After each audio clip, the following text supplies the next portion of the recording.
starting with our last day of the Digital Agriculture Week. In the afternoon, we will be concluding this week of discussions on the digitalization of the agriculture of the Americas. Today, it is a great pleasure for me to have Rosa Gallardo here to my left. Rosa is the director of the University of Córdoba, Spain, and she is also part of the university that has joined us this week. Rosa, it is a great pleasure to have you here. It is also a great pleasure to have Patricia Pertejo. Patricia is agricultural consultant in the Embassy of Spain to Costa Rica. Thank you for joining us as well. And my colleague, Emmanuel Picado. It is a great pleasure to have you here as well. Emma is the manager for ITC here at the headquarters of ICA, and we work together in this topic of digital agriculture. So,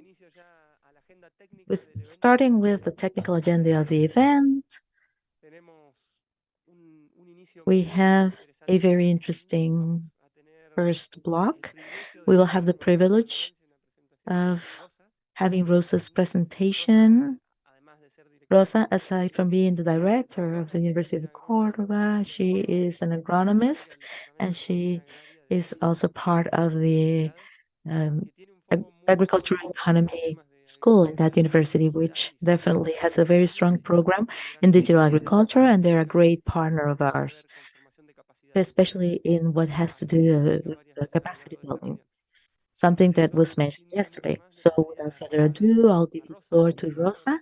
And after Rosa, we will listen online to Mr. Wolfert, who is a senior research from the Wageningen University. And he'll connect briefly, and then we'll listen to him then. So thank you very much.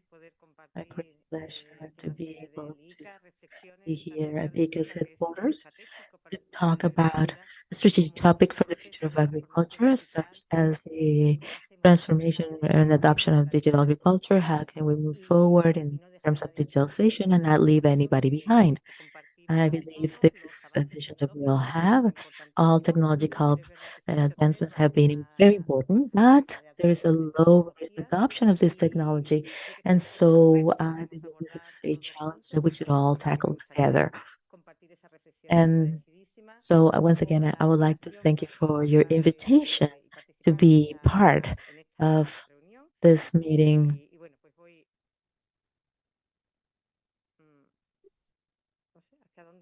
I don't know. There it worked. Now, there we go. So this is pretty much the structure of my talk, of what I want to share with you during this session. Something that we already know, but it's good to give this a general context is the why of digital agriculture, what opportunities it offers, and what are the opportunities. How can we seize the opportunities that it provides? Of course, it has different aspects to it, but there are some key things that we need to take into consideration to make the most of it, and then some conclusions. Why should we have a digital agriculture? Well, this is something that got started, what you see here, with what you hear, with the 17 2030 objectives and 2030 agenda, and to look at sustainability paradigm, the economic, social dimension, and the environmental dimension. And so it's easy, it's simple to explain the sustainability paradigm in which we operate, but it's complicated to just go in that part of where there's an overlapping between the three dimensions.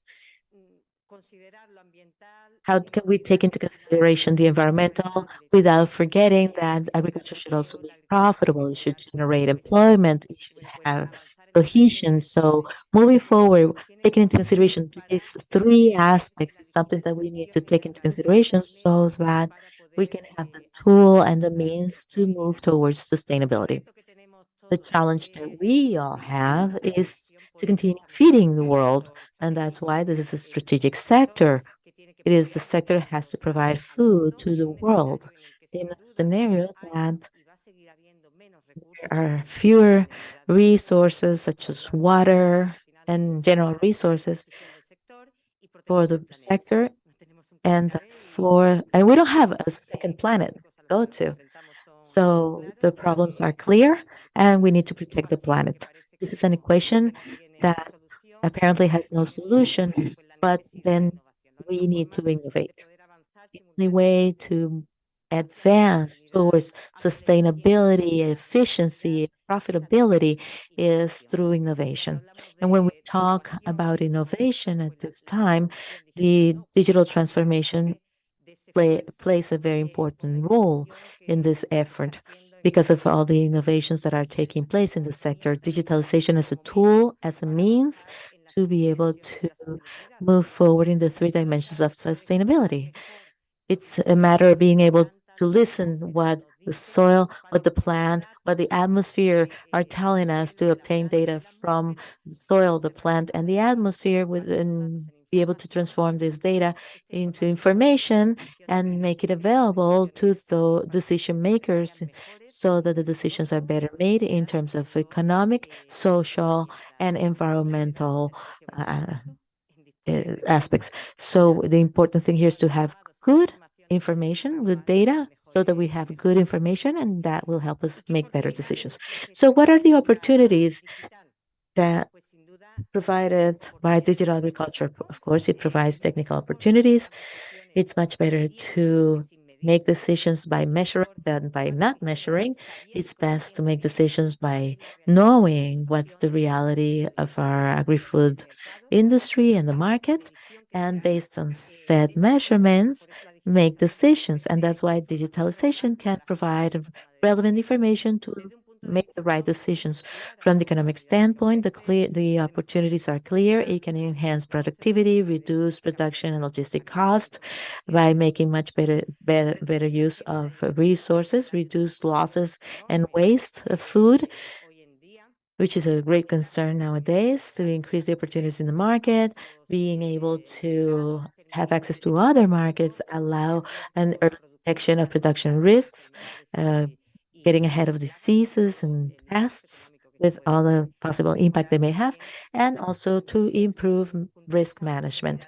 And also, we have other opportunities related to the environment, optimization of the use of resources, water, energy, or power. Those are all very important in the agricultural production process. They can be used better, reduce emissions, and following also the water and carbon footprints so that we can have a more streamlined process to shorten the circuits and good use of fertilizers and not to use more than fertilizers and chemicals or plant health chemicals that needed. And the same thing happens with livestock. Now, for final or end consumers, there are some major opportunities, like opportunities that are based on the trustworthiness provided by digitalization because it allows for transparency and traceability. And if in any sector, trustworthiness is important, when we're talking about food, so much more. So this is a clear opportunity for consumers to accelerating logistics and online purchases and quality control, and also the early detection of risks. And other two opportunities in terms of territory. Agriculture is a sectorial activity, but it's also a territorial uh, activity. It has an impact on the territory where it's developed. So first we have the generational, as we pass on to generations what we do, and also uh, this may be the tool that we need for the youth to become involved and to remain in the field, for them to have a career in the field. And then again, the fight against uh, the different migrations that take place.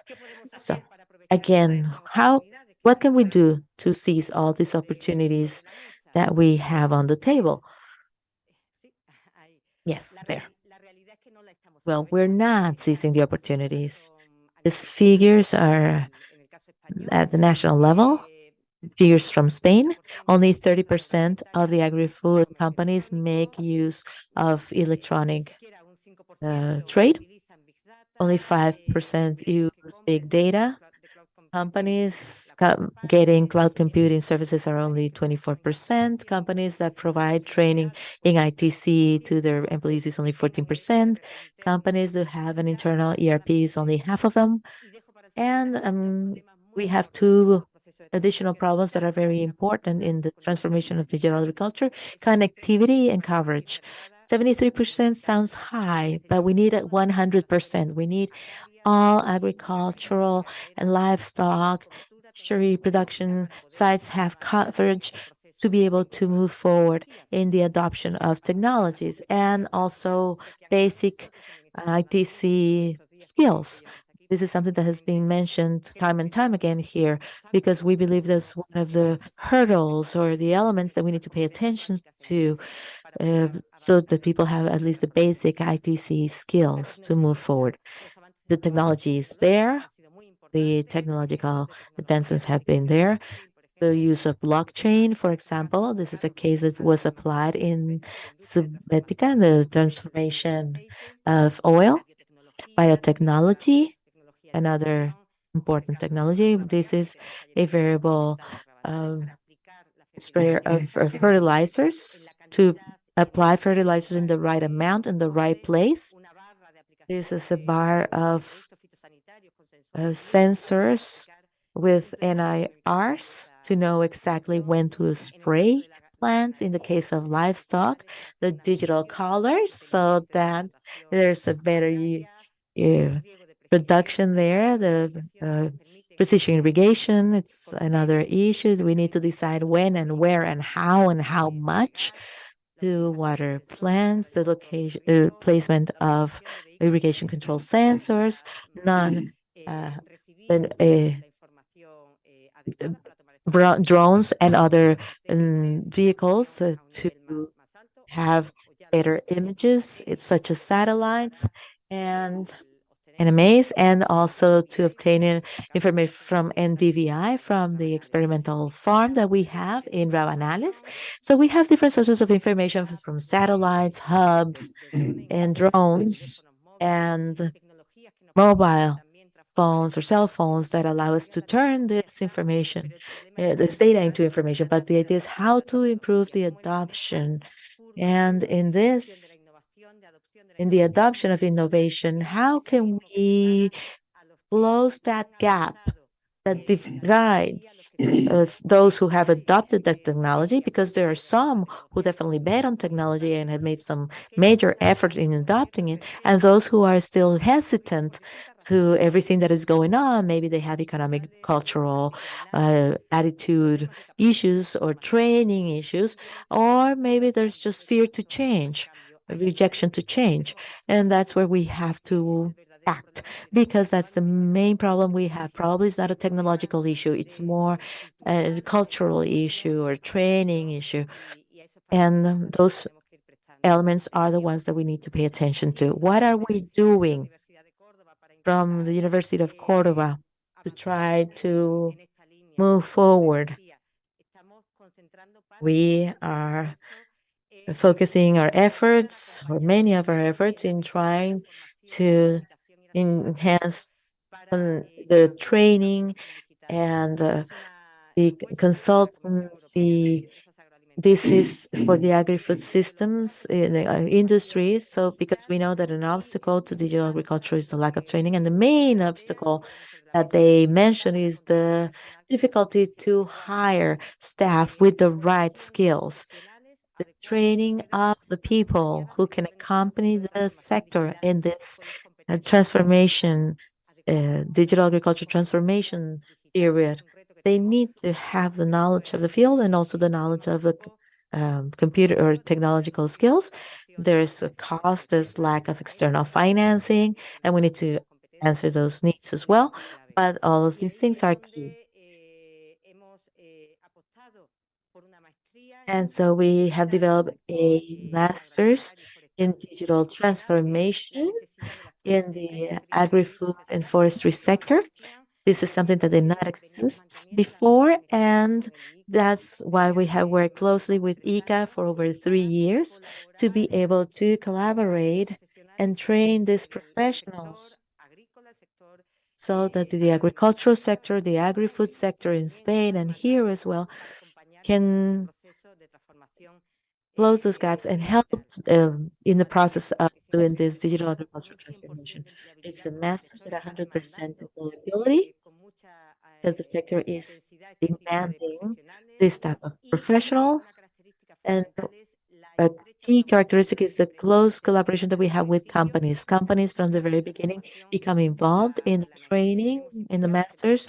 We have Spanish companies, but hopefully we will be able to incorporate companies from other places. So Latin American students who are already getting trained there, we have 8 students from Latin America based on this collaboration with ICA, and hopefully we will then can involve companies who in the long run might be a multiplying factor once these students come back to their countries of origin.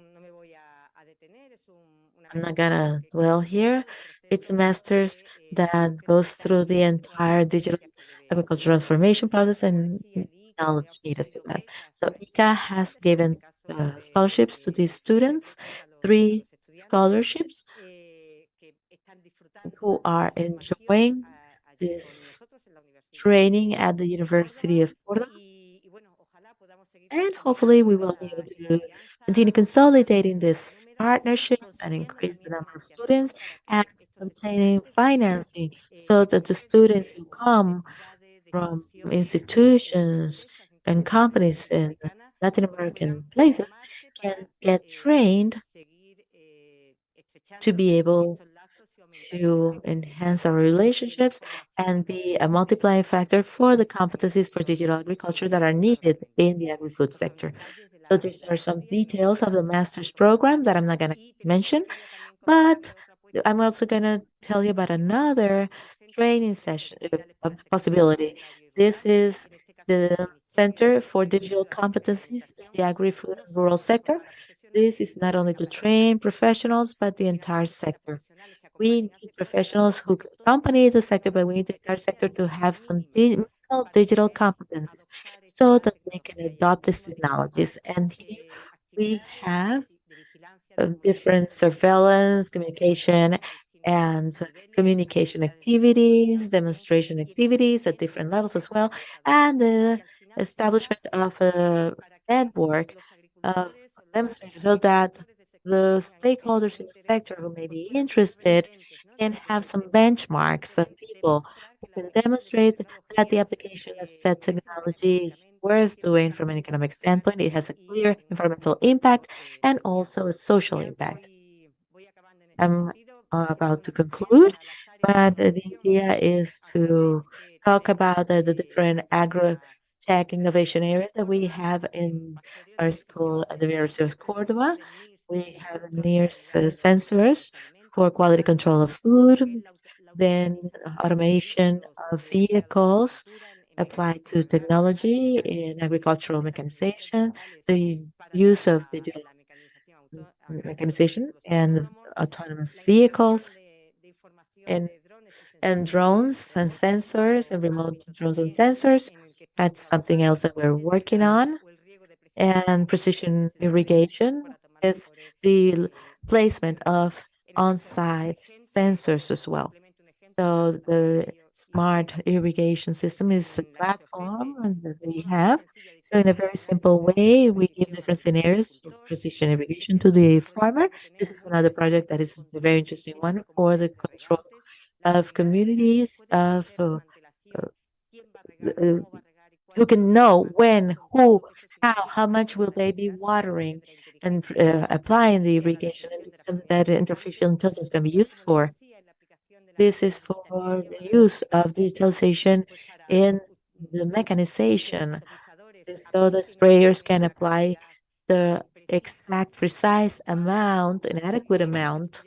And another project that we have is in the field to use the artificial view to classify the olive, clean it, and take it directly to the industry under much better conditions, which also improves quality, of course. The use of digitalization for genetic improvement. This is in olive production, and olives, of course, are very important to us. And so the idea is to apply artificial intelligence to improve this crop genetically. Also, the use of different digital tools for the protection of crops. In this case, is to fight against the olive fly in livestock systems, the use of layers technology to fight against fraud and also to do high value quality control systems. So in this case, we have high value products like the Iberic ham, sorry, and the olive oil that are high value products. And so we use this type of technology tool of NIRS. And we also use teledetection and cloud computing to monitor crops in a common application of a common agricultural policy, eco regimes, and the information that comes from satellites can help us the compliance of regulations that otherwise would be very complicated. Now I'm going to conclude with two aspects that are very important for us. We're not interested in research, but as such, but its usefulness for the sector. We want to be useful for the sector. That's why we research the sector. And the idea is for our research to have higher TRLs in the market. The different projects are TRL1, but we are trying different tools and with the collaboration of the companies in the sector and also the government to try to turn these prototypes into products that are reaching the market. So here we have the International School for Agriculture, of Artificial Intelligence for Agriculture, which is going to start in a month, which will help transfer these outcomes directly to the field. And we have a agri-food chef, which means taking TRL 6, 7, 8, and 9 straight to the market. That is work with the companies so that the outcomes of our research can reach the market in the fastest way possible. And I'm going to conclude with this slide.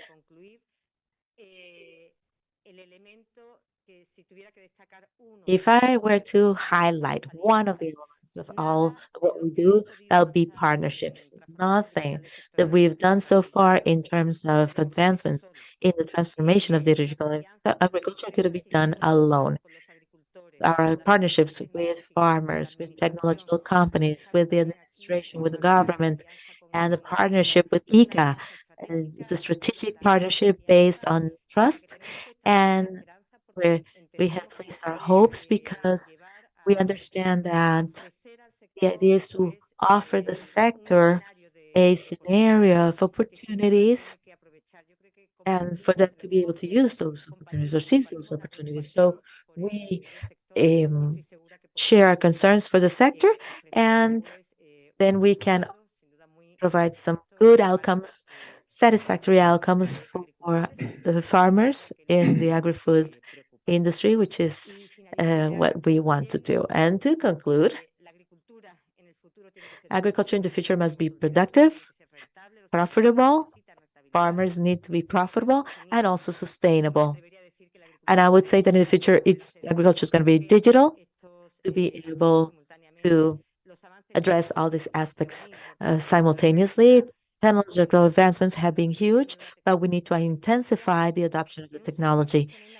And this is done in a very heterogeneous sector, and I'm aware of how important small farmers are and the difficulties that small farmers face to become part of this digital agriculture transformation process. And that's why what it's important what governments can do, organizations, cooperatives, and institutions can do in order to help the small farmers to get on board digital agriculture transformation.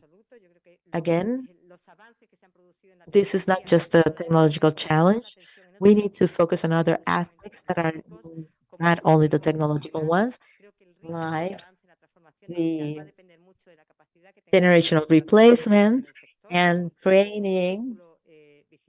This is an interesting vicious cycle. Training, partnerships, internal and external partnerships, public-private partnerships, cultural change. We need to take some steps in that direction to change of attitudes, and these are all determining factors, which is a process that is not anymore an option. It's something. It's just the direction that we need to uh, take sooner or later so that nobody's left behind and that we can all seize the opportunities that digital transformation offers. So thank you very much for your attention.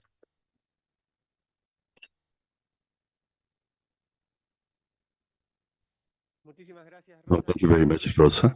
I didn't clarify this at the beginning, but we have a diversity of stakeholders from AgTech, digital business, of high-level authorities such as minister, accelerators, or investment funds, agriculture associations, professors, different institutions to discuss this. And it's very good to have views from Europe and I want to make the first comment. I think throughout the week, this about technologies are here, but the limitations. But what is currently happening is that we don't take advantage of these. We don't include these. And training on skills is one of the main obstacles or limitations for there to be more dynamics in the digitalization, leaving no one behind, as has been said. I think your views reinforce and give volume to some of the discussions we have obtained these days. But I don't want to leave it in my comment. First, I want to welcome Dr. Wolfert, who is already connected in Zoom, and will soon give the floor to Dr. Wolfert. It's a pleasure having you. But before that, for giving the floor to Dr. Wolfert, we have time for a comment, reaction, or a question, since we have Rosa here, Alfonso. Good morning, Rosa, Alfonso Frila, Enet, Uruguay.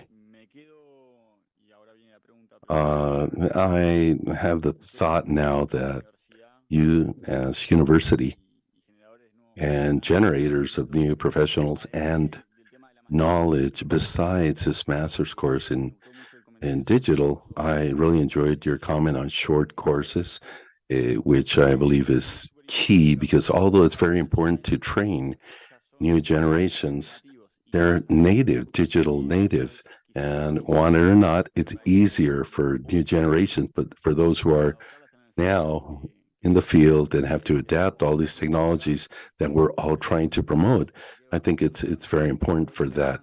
So I wanted to ask, what's the scope of these courses?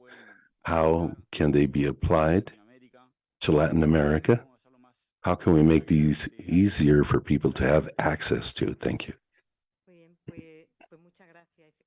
Thank you very much. And in fact, it's key to be able to train all the different players of the sector.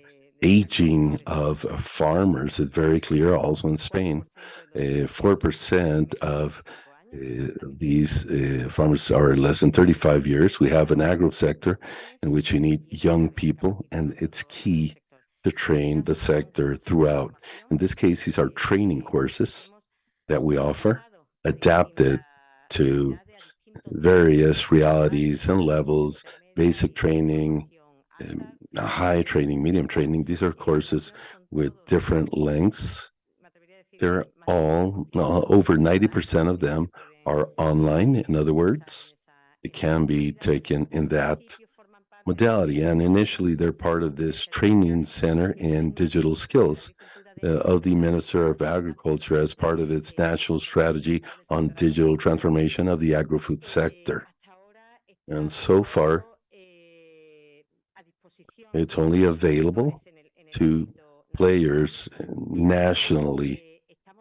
However, we're discussing, and hopefully we can go towards that direction, because I think that also here through ICA is also taking steps in creating a center for digital skills. Hopefully we can collaborate and converge these two, because these are products and training offers that could be useful for any player in any one of these geographic locations. So initially, it's free nationally. However, we can take steps for in this collaboration and the skills center that's being created with ICA and the progress we've had to be able to work towards that goal.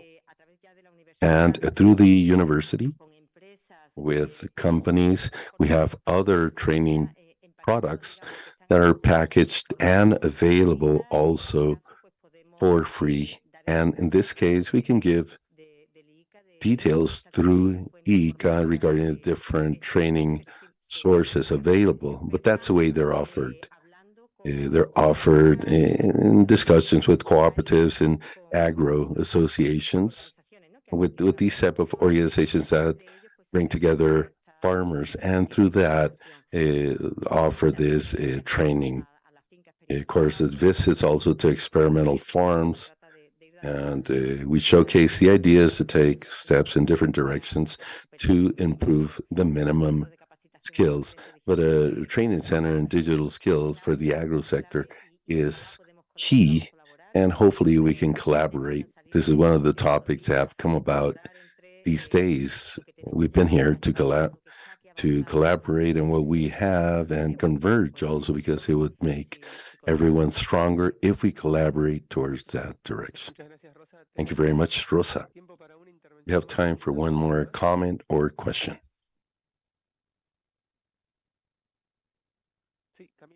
Camila, just to say that I think we're the only one, the only AgTech to focus on training and education. So I think there will definitely be opportunities to collaborate. So we will talk. Yes, we will.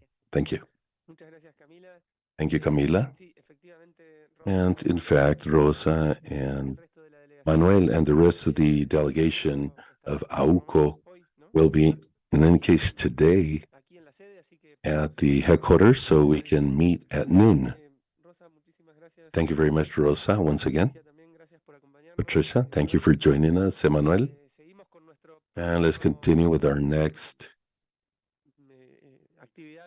activity in the agenda. Rosa, as well as Patricia and Emmanuel, have planned an activity. Therefore, they'll probably allow us to do it in a few minutes. But as I said, we can interact with them throughout the day, this simultaneous, and in the Digital Agriculture Week, we're having a number of presentations with a delegation of the University of Cordoba. And in the afternoon, we start the workshop as a parallel activity, this workshop with NASA Harvest. And we'll give details later. Thank you very much again. And now we'll have a presentation of Dr. Wolfert. Just to clarify before we start, it's going to be in English. So whoever needs simultaneous interpretation, on your tables you have devices to listen in the language of preference, Spanish, Portuguese. If you have any problem with the device, we can assist you with that. Without further ado, Dr. Wolfert, welcome. Thank you very much for being part of this important event for us. So let me introduce you very shortly, and probably you can do better than me that. So, perdón, cambio español. El doctor Wolfert es... Dr. Wolfert is a senior researcher or senior scientist in the University of Wageningen in Holland. I hope I'm pronouncing that correctly, but you probably have heard of this university because it's a benchmark in agronomy or agriculture. And as the Cordova University, it has a strong line of work in digital agriculture. So, Okay, thank you. Are you looking at my screen? Yes. Presentation, okay, great. So, yeah, hola, buenos dias. I'm practicing a little bit Spanish, but not yet good enough to do a whole presentation in Spanish. But anyway, so welcome and thank you for inviting me to your Digital Agriculture Week. And welcome to my presentation, which will be about digital innovation in the agri-food sector. I think that's also more or less the main topic of your week. And the subtitle is an integrated approach for socioeconomic and technological aspects. Yeah, so I'm from Wageningen University Research, probably you know, the institute in the Netherlands. And we are working also basically worldwide, also active in Latin America, South America. Not personally so much, but well, maybe after this presentation, something will follow. Yeah, so I think we can say that the food production chain from farm to fork is becoming increasingly digital. This is due to the so-called cyber-physical management cycle that is shown over here, of smart sensing and monitoring, smart analysis and planning, and smart control. So objects such as crops or animals or trucks are monitored by smart sensors, satellites or drones with cameras, and they are smart because their observations go beyond human senses such as sight, smell and hearing. And moreover, they are capable of observation 24/7 without becoming tired. Smart sensing and monitoring results in a lot of data that is analyzed through smart algorithms nowadays in software applications. And the result could be an instruction to fertilize your crops or to treat your animals in a specific way. And this planning is executed increasingly by smart machines that you can see over here that know the local context and know what the optimal treatment for your crops or animal is. And the loops is closed again by monitoring the effect of these control actions. And in this way, you can see if the growth of your animals or your crops is going into the right direction. This decision-making cycle can be applied to every object and company and the whole value chain, but also to consumers who are deciding what cheese they want to buy in the supermarket, for example. So this is the first application of digitalization in which data is used for decision-making for businesses and consumers. The second application of data is for food integrity, meaning that you can pass data through the whole supply chain to address questions as listed over here. So where does my food come from? How was it produced? And is it sustainable? Is it organic? And those kind of questions you can address with food integrity with all these data. The third application of the same data is for public policies. So the data could be used to control food safety, support environmental policy, or health policies. So what if you could plug in, as shown in this picture, into this real-time data of the supply chain to monitor, for example, nitrogen emissions or detect a food contamination right at the source? That would be fantastic, right? However, currently, most governments have their separate monitoring systems or censuses that are usually lagging behind the actual situation. The fourth and final application area is that of data science and technology. So examples are listed in this picture, like AI, of course, artificial intelligence, blockchain, Internet of Things, or big data analytics. And actually, these technologies are the main drivers behind this whole digitalization. But at the same time, their development depends also on the data that are produced through the application of these technologies. So I always say you cannot do big data analytics without big data. So you need to have access to these big data. Now, when analyzing the evolution of the information technology in agri-food, we can distinguish two axes along which this is taking place. At the x-axis, the integration level, ranging from standalone applications at the left to a system of systems level situation in which many systems have to work together seamlessly at the right of this axis. And at the y-axis, the number of stakeholders are involved, ranging from a single process operator, which can, for example, be a farmer, to complex business ecosystems in which many actors are interacting with each other. When we combine these two axes, we could distinguish at the bottom, lower left bottom, single production processes that are targeted by single apps software.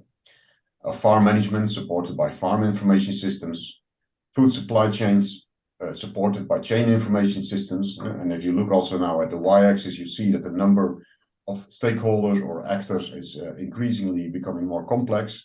But nowadays, we are looking into food systems of producers and consumers together, addressed by data platforms.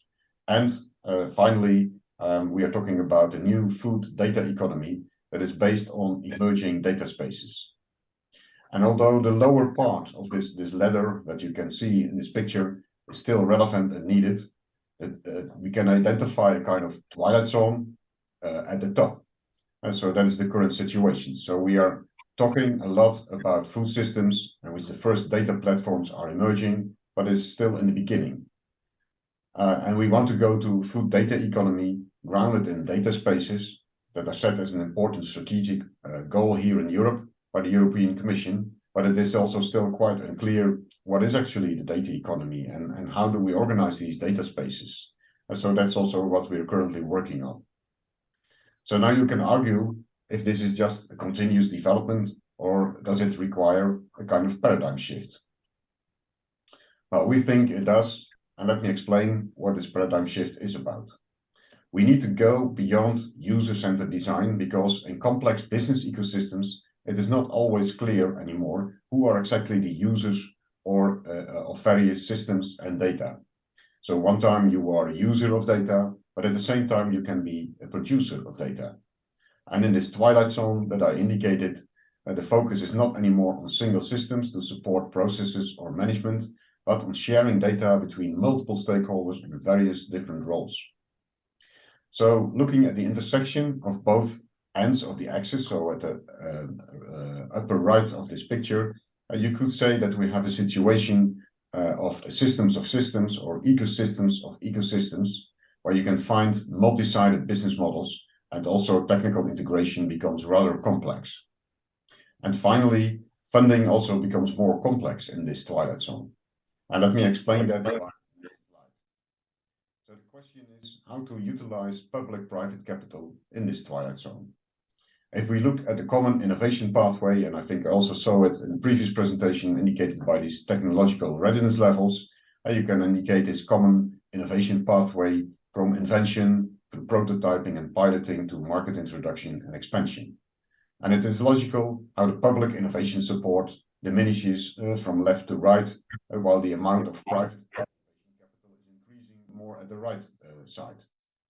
But if you sum up these two, you get the potential innovation capital that is available, and you see that it is especially interesting in this middle. And this is also exactly where the twilight zone is situated. So that is where concepts and prototypes seem to be promising, but the public support is diminishing, while for most private investors it is still too risky, resulting in many promising innovations that will never see the light, or at least market introduction will be very slow. And financing instruments that are able to match and align both forms of capital, so public and private capital, are needed to have some good breakthroughs. That will greatly support navigating through what I call this twilight zone. So now we can say that the innovation challenge for digital innovation is how can we build data-driven innovation ecosystems? So not only data-driven solutions, but also ecosystems of all kinds of stakeholders. And delivering business solutions, utilizing the potential of digital data to address the grand challenges of producing healthy and sustainable food. And I will show, and I'm sure that we need to address technical and organizational issues at the same time. So we have to look at data infrastructure and data analytics, but at the same time, also think about the business model aspect of it, and also things like responsible data governance. So we have been working on that already for quite some years in Europe, on several European funded projects. And around 2010 to 2014, 15 approximately, we worked in the Future Internet Public-Private Partnership Program, which was a huge program in which not only agri-food was situated, but we worked together in this program with chemical industry, automotive, health, energy, other sectors. But we were driving the agricultural and food projects and the names that you see over here. And we were basically then looking for a kind of open source software ecosystem. So it was still more technologically focused. And it ended up in Fireware, which is an open source set of generic enablers, as they call it. And it's still existing as the Fireware Foundation. And maybe you have heard of it and are familiar with that. But then we moved on into the area of what you know as Industry 4.0. Again, there were several European projects from different sectors together working on this Industry 4.0. But we were working especially with the IOF 2020 project on that. And later on also with Smart Agri Hubs. And I also saw in the previous presentation somehow that there is a connection with this latest project, the agri-food TEF, the testing and experimentation facilities. And so that is a project, also a large project that recently started. But basically, this was more focused on creating this network of what we call digital innovation hubs, including much more the organizational and the business side of digital innovation, and not just only the technology side of software and infrastructures. And as I indicated, we are now looking for how to create these data spaces for this data economy. And there we are also working already in several projects such as Data for Food and Agri-Data Space. But as I indicated, these are just in a very early stage. And the rest of the presentation, I will use some example of the iOS 2020 project, which was also a very important project of the methodology for digital innovation that I will show that we developed in that project. So iOF 2020 was a large-scale project funded by the European Union with 30 million euros. So it was quite a big project in comparison also to others.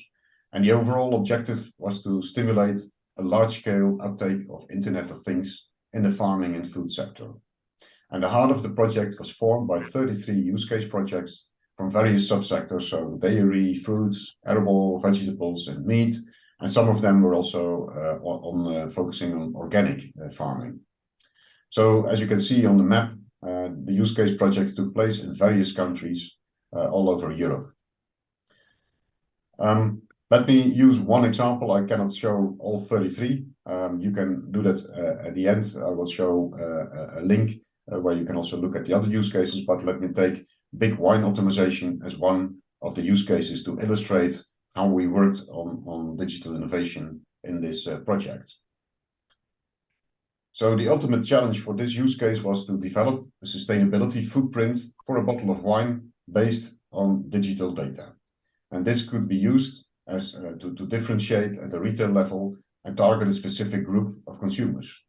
And to that end, 3 IoT products or services were to be developed. First of all, a wine sustainability tool to manage sustainability in the vineyard at the vineyard level, and a wine quality control tool to control quality in the cellar storage, and a wine shipping monitoring tool to monitor the quality during transport to the retailer. And together, these should provide the necessary data and information to make up a story about the sustainability for each bottle of wine. So this was a 4-year project, and it will be too much for now to go into all the developments into detail. So let's focus on the development of the first one, the wine sustainability tool in the vineyard. So first, challenges were defined, such as they were dealing with precision viticulture that creates huge amounts of data. So how to deal with that? There is too much time required to process all this data without appropriate tools, and you want to take real-time decisions. So from these challenges, core features for the use case were defined as developing a professional dashboard for key parameters transmitted from IoT sensors in the vineyard, and a single easy-to-use interface to display, aggregate, and interpret data in real time. So based on these features, the use case was designed by putting sensors in the vineyard that produce the relevant data. And from these data, dashboard applications were developed that contain relevant management information concerning the sustainability goals that are set. And based on this information, management practices were adjusted in order to reach the sustainability goals. And the loop is closed again by measuring to what extent these goals were reached or not. So according to the innovation approach that we used, this cycle was repeated several times. So each time a minimum viable product, an MVP, was defined and evaluated by the stakeholders in a co-creation way. It means, for example, that the dashboard was not developed at once, but as you can see here, they started with its first sketch that gave an idea of the necessary sustainability information. And after one evaluation round, it could be decided to include additional sensors in the vineyard or to include other management practice. So you have to imagine that you go through the cycle each time and you adapt it, and each time you improve it. So the use case was supported by several disciplines, scientific disciplines, and the first was data science and information management. So the sensors in the vineyard capture, of course, large amounts of data that need to be captured, stored, transferred, and transformed, and finally analyzed. And all these actions are needed to finally put the data together into the dashboard to show the relevant management information. And this information could be the basis for actionable knowledge to implement the appropriate management practices. Let's now focus on the role of what we call ecosystem development. So the main initiators of this use case project were the wine grower and producer Denis Dubourdieu domain from Bordeaux, of course, Bordeaux in France, but also ST Microelectronics, a semiconductor company, a very large one, and a leader in IoT components. So Dubourdieu, the wine grower, was already active in making wine production more sustainable. And ST Microelectronics had ideas to enhance sustainability with the use of all kinds of sensors and technology. Process to Wine was a local startup company that was involved to build a marketable product and service around this idea. However, they didn't have all the required technical expertise, so they involved other partners, Isvea, Bordeaux, INP, and CEA as partners. So to scale up the solution, also Vinidea, a wine growers association, was involved as an innovation broker and for dissemination to other wineries. And then the third is business modeling, governance, and ethics. So the big wine optimization use case was supported in developing a product fact sheet. And an important part was that was to set a number of relevant KPIs, such as increasing IoT sales or reducing inputs on fertilizer, pesticides, or water, for example. And another element was on price setting. So Process to Wine was the company supposed to market the product. It was estimated that the wine grower should pay about 250 euros per year for the delivered services. And in this price, Process to Wine should calculate for the services that were provided by the other partners. But this was not yet defined within the scope of this project. At the other side, the wine grower should have a return on this investment by, for example, setting a higher price on a bottle of wine, or the investment could be partly compensated by all the savings that are made. Also, this was still open at the end of the project. Business modeling is accompanied by various issues concerning governance and ethics. So taking this price setting chain, the following questions or issues could be raised. So will Process to Wine get access and control over all data of the wine grower? Or can the wine grower use the same data also for other purposes? Will the tool be made available to all wine growers? Or will an association such as Vinidea claim that it's only available for their members? So what is the effect on the market position of companies such as ST Microelectronics? And finally, researchers could also have a bias. Researchers could also have a bias towards sustainability. So what is it actually? So many of these issues were discussed in various group settings, guided by experts. And not all issues were solved, but the stakeholders greatly appreciated that they are now aware of them. And it should be noted that in this presentation, only a limited number of aspects of this use case could be highlighted and illustrated. And in reality, development was much more dynamic and more complex, of course. So this use case was a short and simplified presentation of the integrated approach that we developed, targeting this twilight zone of digital innovation as applied within the Internet of Food and Farm 2020, the iOS 2020 project. And to summarize, the heart of this approach is formed by use case projects in which you develop a certain digital solution. And a use case means that you already start to use the solution in the project. It is tested in a real life environment in which user involvement is a key success factor at 4 points of the development cycle, as you can see over here. So you have to go through design, implementation and integration, testing and demonstration, and finally evaluate it and go through that again. So dependent on the last step, you're going to adapt your design and go through these steps again. So the spiral in this picture indicates how you go through the development cycle, but each time you try to end up at the next level. And this next level is determined by these so-called minimum viable products. The use cases were supported by these 3 different angles. So this data science and information management, business modeling, governance and ethics, but also ecosystem development. And this approach was applied to these 33 different use case projects from various sectors. But as you can see, the arrows with the supporting disciplines are in 2 ways. So this means that various topics and issues from the different use case projects were collected, and they could also share knowledge and learn from each other. And a vast knowledge base was built up around these use cases on data sharing, on data-driven business models, or AI applications. And also general knowledge gaps were identified. And the whole should be embedded into an environment of strategic project planning and dynamic management to account for emergent insights and changing goals.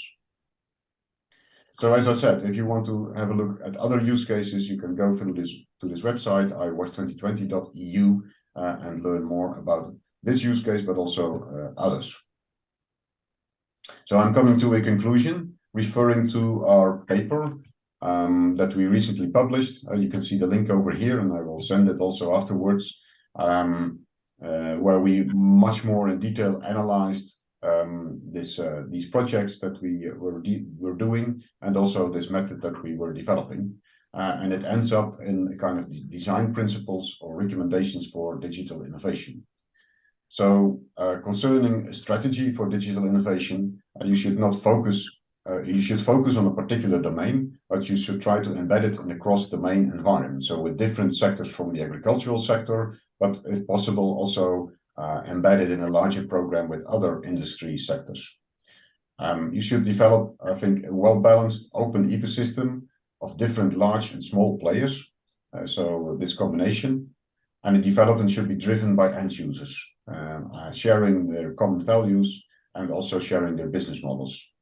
And you should create a collaboration space around a common open platform and infrastructure. Concerning the organization, we recommend to develop large-scale projects with multiple use cases, as I just showed, and to facilitate mutual learning and create synergies also between the different use cases that I could not really show in this presentation, but this is really also a very important aspect. And if there are transcending issues that have to be solved at a higher level, they should be addressed by governments or maybe standardization organizations or other overarching organizations that should also be included in the whole program. Concerning the network, you have to try to create ecosystems driven by large influential keystone players like us, like Wageningen University, but also large IT players or agri-food players, but together with a large number of small creative players, and to focus on integrated shared value networks. Concerning the process, you have to apply this lean multi-actor approach that I showed, and facilitate reuse of knowledge, standards, data, models, etc., by common architectures and infrastructures. And concerning the object of innovation, you should build digital solutions based on a common open platform and state-of-the-art knowledge and technology, and facilitate interaction between product, process, and business innovation. So not only focus on a digital product, but also look at the whole innovation process and especially also the business aspects that come along with it. And finally, on infrastructure, we worked a lot with common platforms such as Fireware, but you should use a push mechanism. So you should not make it mandatory, but slightly try to push it a little bit, but also create the pool for these common core platforms. And finally, to foster developer communities and experimental environments such as sandboxes or these use case projects as a kind of trusted environment that I showed. So with that, I want to thank you for your attention, and if there are any questions, I'm happy to answer. Thank you very much, Dr. Wolfert, for your complete and strategic presentation. It's very useful for the discussion that we are having these days here. We have first. Let me check if you can hear us speaking in Spanish. Tenemos ahora un espacio para preguntas. So now we have a chance for a Q&A session. We have some time for that. We can ask the questions in Spanish, no problem, as we have simultaneous interpretation so that Wolfert can hear the question in English. Entonces, just to check, Dr. Wolfert, if you are hearing the Spanish version of the... Yes. Yes. Okay. Thank you. Entonces, Thank you very much. So now we are going to start with the Q&A session for Wolfert's presentation. Yes, Brian, go ahead. Hello, good morning. I'm Brian Carter from Visuality SAS. Thank you very much for your presentation. I thought it was quite exciting because even though we are a small company and we have only been in the market for a few years, we have tried to do things that have enabled us to live what large universities are living and big institutions are living in their large projects, and we have lived that in small scale. So it makes us feel excited because it makes us feel we're on the right path. And I would like to talk about the common value networks and the open knowledge and sharing of knowledge. And so in our country, in the Americas, we need to understand better how ecosystems can work with shared values, using the knowledge that already exists out there, not to reinvent the wheel. And I feel it would be of much value to understand how you manage to have all stakeholders to come together and work together and not compete amongst themselves when facing the challenges that exist.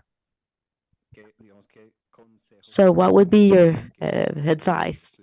Since yesterday we talked about how we can improve our ecosystem for innovation in agriculture. Yes, thank you for the question. I think I got it.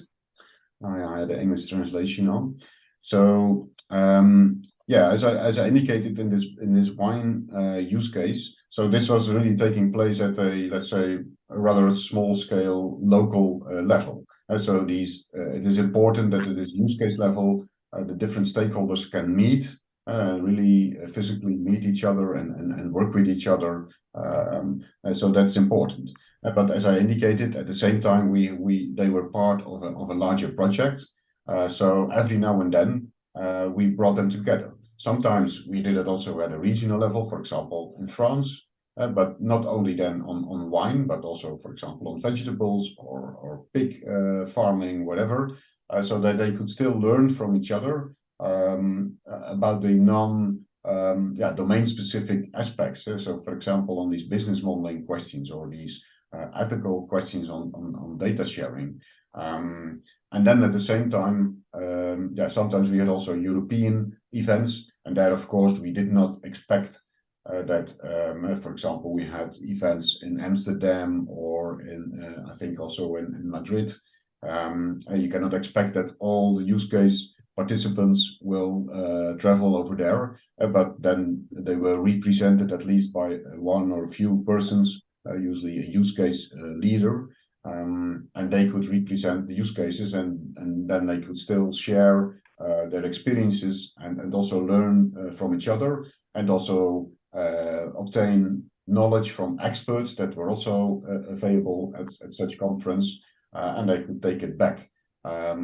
And then there were, of course, also multiple online facilities, and especially, I think, in the last years, that was also accelerated, as we are also doing now, that also enhance these kind of possibilities to share knowledge and experiences. I hope that somehow addresses your question. Muchísimas gracias. Tenemos otra pregunta. Thank you very much. We have another question. Bien. Yes. Following the same line of the previous questions. So the leader, well, we need to capture a benefit based on that problem, right? That would be what would guide governance. Sorry, I didn't get this one. ¿Podés repetirla, Gaby? Yes, I just want to simplify it. So, if the governance, if the ensemble of players and what has to be done, and does it end up being the possibility to capture value by the producer based on a problem or a certain opportunity?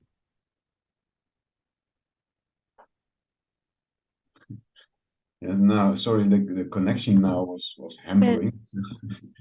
It's about data governance and how. I'm talking about governance, the governance in the process for the development of the use case. There are many players involved in that. And what I want to understand is if that governance is pretty much structured by the problem itself. Okay. Yeah. If the government doesn't solve the problem. Yeah. Okay. Now I think I get it. Yeah, I think it's a very good question, which I didn't really highlight so much in my presentation. But I also indicated that, strategically, also kind of dynamic project management was necessary. So in the past, also these European projects were really sometimes had a very rigid structure. So you had to work with the different partners from the very beginning to the end. But in this case, fortunately, we were also able to add new partners along the way, so do it a much more dynamic way. So you can imagine that also during this use case project of 4 years, if you make a few steps, then new players can come into sight. Unfortunately, we also reserved some budget for that, that it was possible through open calls or accelerated programs to take new partners on board. But I have to admit that that was also quite challenging when we are dealing with public money to do this in the right way and still keep it very flexible and also for smaller companies like startups. We had to take care of keeping them away from too many administrative issues. So the project management of such a large project is also very crucial. I hope this was somehow in the direction of the answer or the question. Sí, claro. Yes, thank you. And one more question. And then I think we can move on. So Camila, I believe that, from my perspective, one of the key values presented by Professor Wolford, and I'm sorry if I'm mispronouncing your name, is to show the challenges that we have in governance that we might not have seen or addressed. And I believe that this is like the white elephant in the room. If the objective is to benefit producers, and in the case of Latin America, we know that many of those producers are small producers who are not necessarily organized, like in the case of Norway or Holland. Well, we know that these governance problems are more crucial to make sure that the problem is being solved in such a way that will benefit not only the companies that are providing the technology or those who are behind that, buyers, but producers themselves who are in the long run the ones who are getting the less amount of income in the chain. So thank you. Again, with regards to governance, to make sure that the governance actually responds to the interest of producers, what do you think would be the key players within the ecosystem and what would be their roles to attain this objective? Okay, thank you for the question. So yes, indeed, it's challenging to include smaller players as well. I think producers, so smallholder farmers, in these large projects, but also small IT players like small startups for various reasons. And so once again, I think if you look at how you organize such a program or large project, you have to take that into account that you yeah, organize it bottom up and top down at the same time. And so when we were making a proposal, we had to make a proposal, of course, for the European Commission. Yeah, we really also try to talk to local smaller farmers to get them included and to make it as easy as possible for them to join us. So in the end, for example, farmers were also joining without receiving money from the project, but they just were willing to join us, while the startups that were involved, of course, they were looking for some funding. But yeah, you can have various options to do that. But I agree that it is always very challenging. So I think you can take that into account also as public players, so governments, and in our case also the European Commission, to have clear criteria in the call for a new project, that you have to include at least this percentage of smallholders or something like that. You can do that, and there are several examples of that. Bueno, muchísimas gracias. Concluiríamos aquí, entonces seguramente haya Thank you very much. Of course, we have more questions we could ask you, but we are running short of time. So once again, Professor Wolford, thank you very much on behalf of ICA. We would like to thank you for your participation, for your presence in this event. And we hope that, as just like what we did with the University of Córdoba, this is the beginning of a very good relationship in terms of digital agriculture. Thank you very much. Okay, you're welcome. Muy bien. Pasamos entonces a la última actividad. So we're going to move on to the next activity before the break. Lo que nos espera ahora es un panel con Now we are going to have representantes de a organizaciones de panel agricultores of farmers' organizations from different regions in the Americas. Desde el principio creíamos que era muy At the importante beginning, we que thought no ya that it podamos was hablar nosotros beyond of everything we de can digitalización, talk here regarding lo que está digitalization. pasando en el terreno, We need to listen what's los happening agricultores, out que son there quienes en definitiva deciden si utilizan o no y cómo and hear what tecnologías digitales. those Por who eso make the decision of whether they use or not digital traer agriculture perspectivas have to say. de distintas So we regiones, wanted to de get the distintas perspective from different regions, from different agricultores, organizations, farmers de organizations distintas that producciones have to y con do with different agricultores de muy crops and different types of farmers. Entonces, tenemos o logramos armar un panel de lujo. So we have a great panel Creo que cobra más importancia aún después de now, que or hemos panel sido members. conscientes a lo largo de la semana que And la as we have agricultura mentioned throughout the realmente tiene week, que estar en in en la escena fact, de cualquier cosa farmers que se have to haga, be at the más core tecnología, of más whatever we do with más todo. technology, be it digital or not. Tenemos aquí de modo presencial y de modo So virtual we have un both panel here combinado. on site and Olga online. Ayala Duarte, ya Olga hemos Ayala conversado Duarte, con él porque we compartimos already know el him servicio de la because Secretaría he's de been Salud. Hoy here es el all week long. subdirector He is de Ciencia, the, Tecnología e the Innovación de Director of FEDEGAN, Science, la Technology, Federación de Ganaderos de Colombia, FEDEGAN, the que trabaja Livestock Federation of visibilizándose Colombia, con that agricultores y ganaderos. También gathers llega Samuel, 700,000 se está live cattle conectando raisers. por Zoom y Then es el secretario we general have the de la General Caribbean Secretary of the Farmers Network. Caribbean Farmers Network, Entonces él Mr. vendrá J. a Paul. hablarnos He will acerca be de los agricultores speaking on caribbeños. behalf of the Tenemos farmers of the a Luis Caribbean. We have Luis Fernando Fernando Encinas. Haro Encinas. Muchas gracias Luis Fernando por ser Thank you very parte de much, este panel. Luis Fernando, Él for es being part of director this panel. general He is the General del Director Consejo Nacional of Agropecuario the de México, Agricultural una National organización Council of muy Mexico, a importante para very los important agricultores organization of mexicanos. farmers organizations in Mexico. Tenemos a Gabriel We have Tiquitela, Gabriel Tiquitela. que es el responsable de He innovación is responsible for del consorcio de innovation experimentación agrícola de of the México, agriculture una organización que experimentation nuclea más regional de 1.200 consortiums. It productores gathers agropecuarios over muy 1,200 certificados. agriculture Y finalmente tenemos farmers that are a highly Ramiro Pérez Arco, que se va a technified. conectar And we también have de modo Mr. Perez, who will also be joining us online, who is Asociación the de General Desarrollo Director Lácteo de of Guatemala.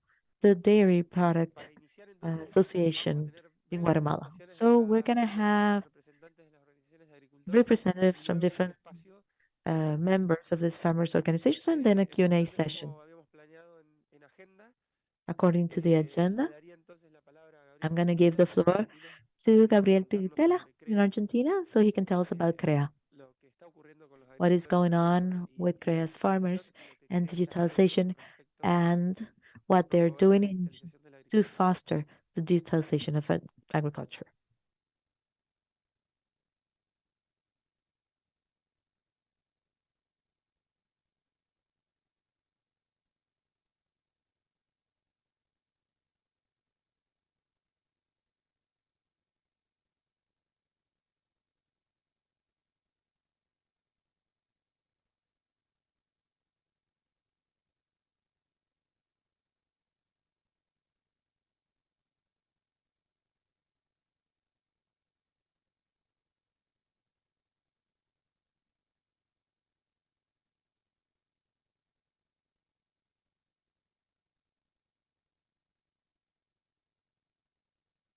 Ya iniciamos. Comparto pantalla.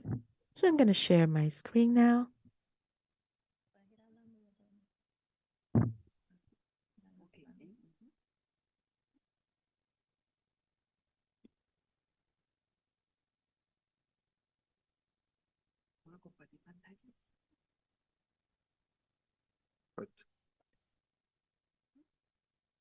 Ahí está resuelto la cuestión técnica, estamos iniciando. So now we are about to begin. We can see the screen now. Perdón por la demora. I apologize for the delay, technical difficulties. But the idea is to tell you briefly what CREA is and what we're doing, just to give you some context. It's so good to show you this because it gives you an idea of what the organization is like. There's much we can say with regards to the organization, but this is information from the last survey carried out in 2019. Almost 93% of the companies are led by men and 7% by women. The average age is 49 years old. That's the average age of farmers. And each of the companies that are part of the organization, average children per member is 2.6 children. And some of them have some even a university degree, even a postgraduate degree. And out of those 2,000 and some producers mentioned by Federico, explain or represent almost 10% of the hectares that are being harvested with annual crops, 5% bovine cattle raising, and also 7% of crops, 6% of dairy cows, and 4% of pigs. So these are from medium to large size producers, and these producers are organized in a network. This is the distribution. We have 19 regions, 2,120 companies organized in 236 groups. There are always ups and downs. The number is never the same. But the other thing is that we need to say is that they have the support of 300 technicians or so. The company or the organization has existed for 60 years, and they have applied a specific method that is shared to improve. It is shared to improve based on the exchange of information among peers. So this, I'm here showing here some information with regards to the performance of the producers based on the main crops. I think the yellow bar is the yield of Korea producers. The white is the national yield, and black is the difference between Korea producer and national producers as a percentage. So the same happens in every single production. So we want to know how, we have two questions. First, what are farmers doing to become digital? Here is some of the information. This is a list of partial indicators. There are more indicators, but I wanted to include them here so that you see that there's variability in terms of the adoption of technology. And even in terms of this type of producers, some level of adoption may be very low even today. So we see that the level of adoption of technology, even if this profile of producers are also low, or the adoption is low, sorry. So beyond indicators, I want to tell you what we see. We have the coexistence of these two things. Let me show you the first panel. These are events that we organize, and we show them what is the availability of solutions, technology-based solutions. Now, based on their interest, genuine interest, we have between 500 and 600 people registering for the event. Once the event is taking place, only 150 to 250 show up. And then we open a moment to interact with the startups, and only 20 to 50 producers remaining there, networking, interacting. In this interacting room, we look at the tests, the intention for testing, only 10 or 30 testing intentions are left. And then only one or two actually test the technology that we present in the event. And this coexists with this selective application of herbicides. It's as expensive as the sprayer. And now this area that is seen in Chaco Santareño in green, we have this technology being applied. And then this technology finds the right large plots, long winters, lots of herbs, and so why do I say pretty much it pays for itself? So when we see that the value proposition and in terms of their cost benefit relationship is beneficial, everything becomes secondary. Even what you see in red there, I put etc. Time, processes, capabilities. So people who are meant to adopt the technology within the company, everything has to do with the modification of the production processes, everything that has to do with capabilities that are needed to manage technology in the field. Everything has to do with cost and financing to access technology. When the value proposal is robust, that becomes secondary. All those things become secondaries, and that coexist with what I showed you before.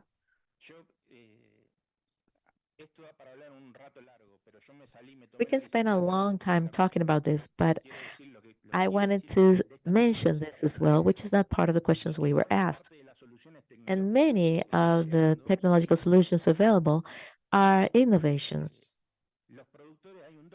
And there's a 2.5% of innovators and a 13.5% of early adopters. We carried out a survey and we had a number of indicators that helped us confirm these figures.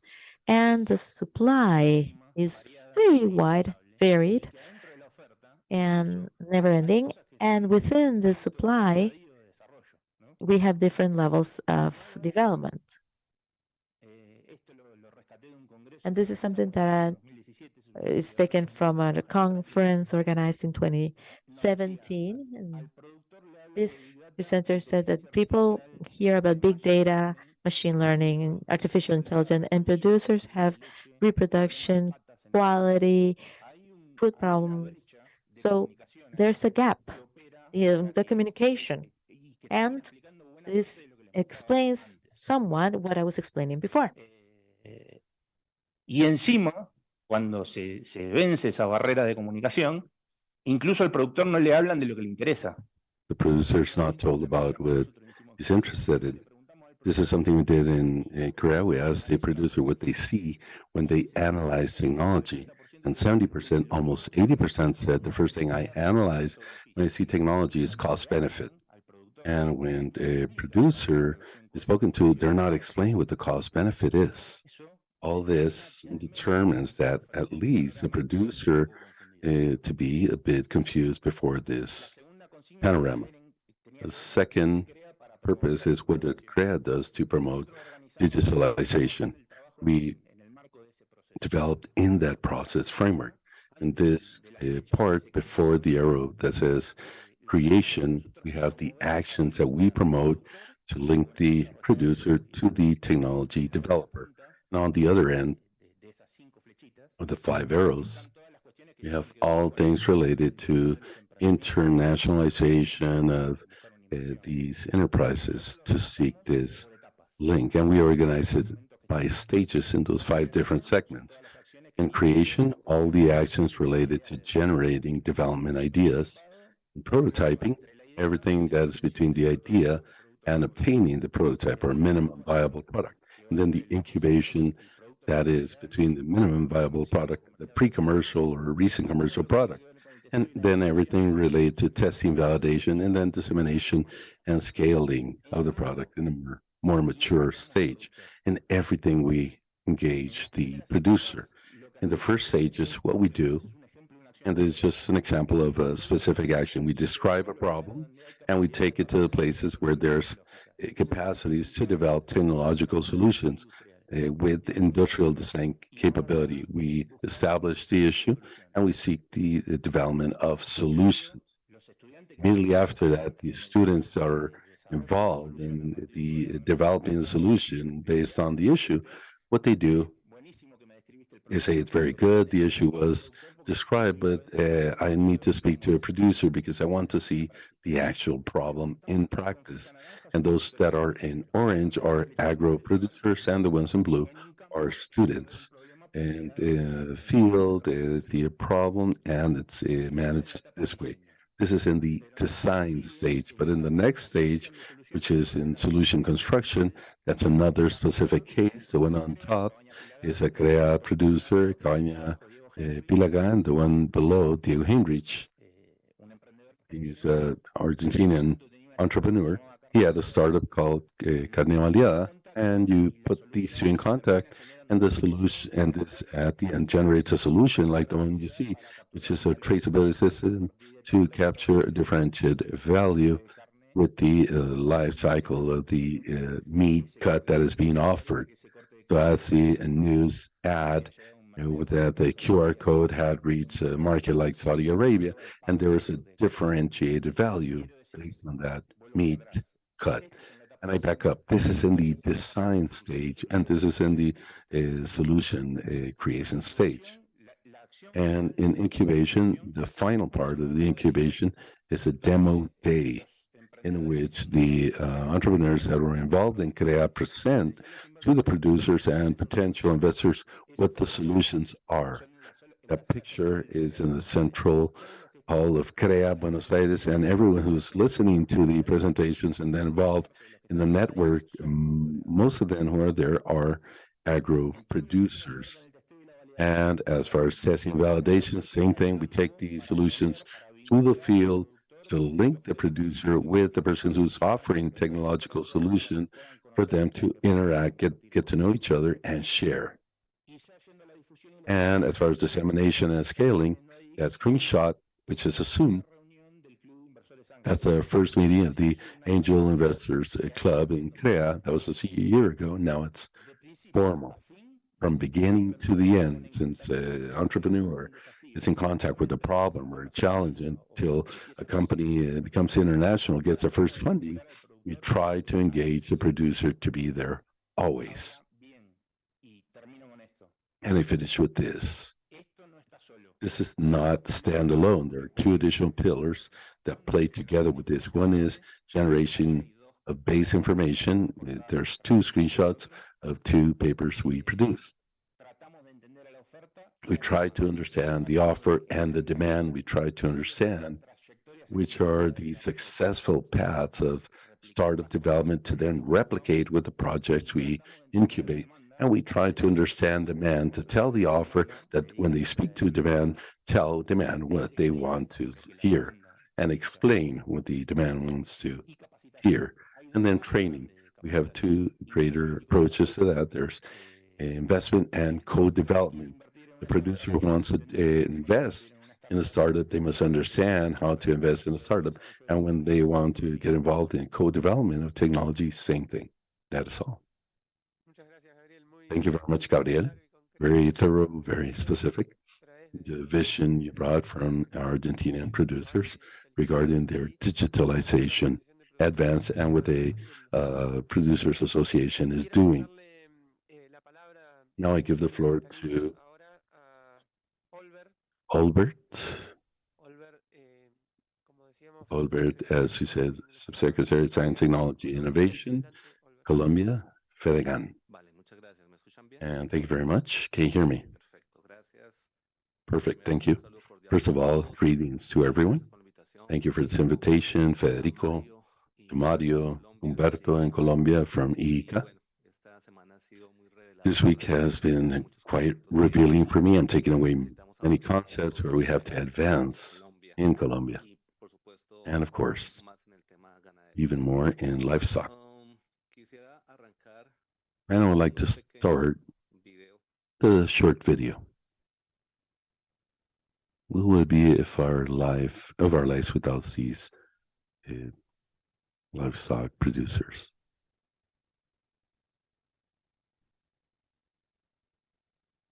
If they wake up every morning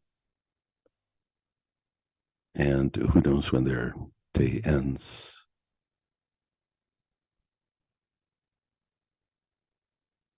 Until dusk. Their heart passion offers sweetness of the purest milk. Daily milking is a way that we leave a legacy, milk colored. The power of milk is inevitable, led by women. Behind each cup of milk, there's hours of work by the farmers. Thank you very much, because it's because of you that we have such a nutritious product. Fedegan, National Livestock Fund. It turns out today is the World Milk Day, and let's drink milk. You're all invited. So let's begin. Who are we? We're the Colombia Federation of Livestock, and it brings together most of the associations, regions, and committees in the country. And it manages the National Livestock Fund, which is a special account. There's a resource taken for each liter of milk and every animal sold in the formal market. And what these resources does what the law says, Law 89. And what it's about three larger points. First thing, animal health, to be free against foot and mouth disease. And the second thing, science, technology, and innovation training, research, productive chains, outreach, and there are other activities which is included in the law. These are the three ideals, how digitalization is being transferred to livestock growers, what is Fedegan doing to promote digitalization. And I'm going fast because it's a long presentation. Basically, we always start trying to identify the issues and generating solutions from this IT standpoint. And we'll see a few things that have been developed, but we'll see simple things first. At institutional level, we have big issues that we spoke this week, which is communication, where we get the information in technologies. And it turns out with these producers, you saw what livestock is in highlands in Colombia in the video. Well, people there, how do they communicate? Well, for this, we have a virtual newspaper, and in this newspaper, it permanently and every day it shows information like what you see there at this moment.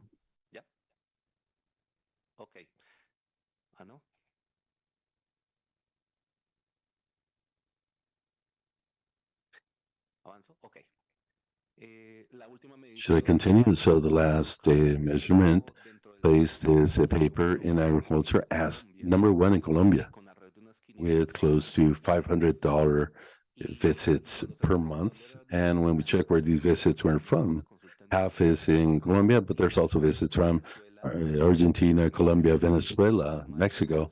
You can see that information issues goes beyond borders, technical information. Parallel to that, we have a huge problem in the community, in the livestock community. It's many of us. It's 650,000 farms in 25 departments throughout the country. It's a lot of people. How to communicate with those people, a federation that works for all of them. So we use WhatsApp for that. There's close to 5,500, almost 6,000 WhatsApp groups through which the information is sent. Information that is generated, technical, economic, as well as safety, because we see safety in very complex way and at this moment in the country. And this is what it pursues, to be communion through information and for this to flow forward. These are some of the indicators. We are in 227,000. This is the last indicator for this year. We're close to 270,000 producers out of 700 by WhatsApp that are reached. And that's the last thing we were speaking about. Let's use WhatsApp because it's reaching people and it has a huge affection for, this is a sentiment. This is very strong because livestock is managed for any given reason. Yes, no, because it's the last demon sent by apocalypse to finish with the planet. But that's not the case. There's been full warehouses that attack livestock.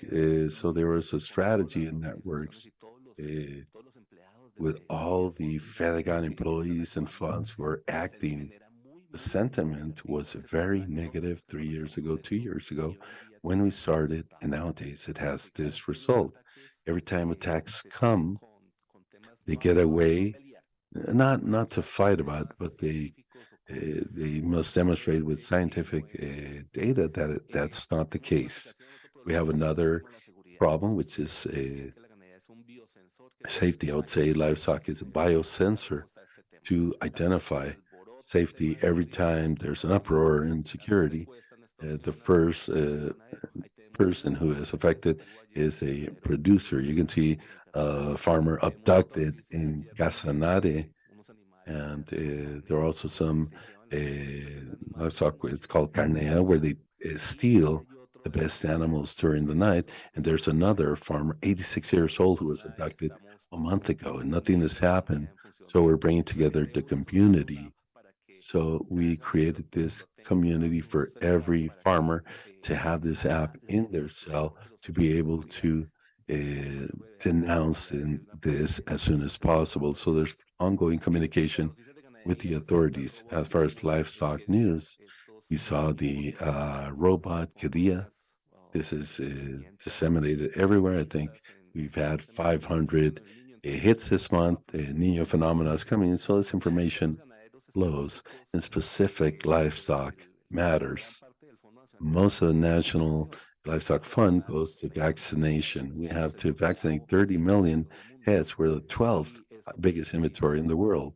And this requires digitalization because we have huge problems as far as information on how it's being done. So that's a person who vaccinate. After they vaccinate, they meet with the producer, they fill out a form, and then this format has four purposes. This is to issue official report with DANE. DANE is our statistical department, National Statistics Department. And once this information is official in the Colombian inventory, so pretty much real time. When there's no connection, when they come back from the farm, they connect and upload the information.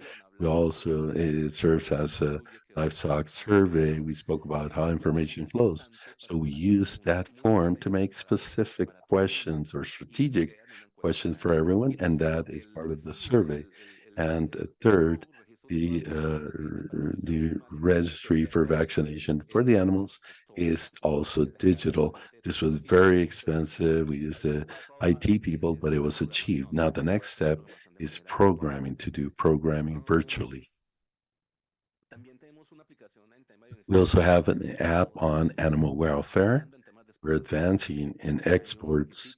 There are some requirements for export on animal welfare, and we have some applications that are currently working, currently an experimental version. This is in-house with staff from the other organization on health and well-being. And also we have a chart or a notebook, and I'll share that because as we saw, this notebook, livestock or farmer's notebook, shows helps us show the management. There are also digital channels, but there are some people that still require something on paper.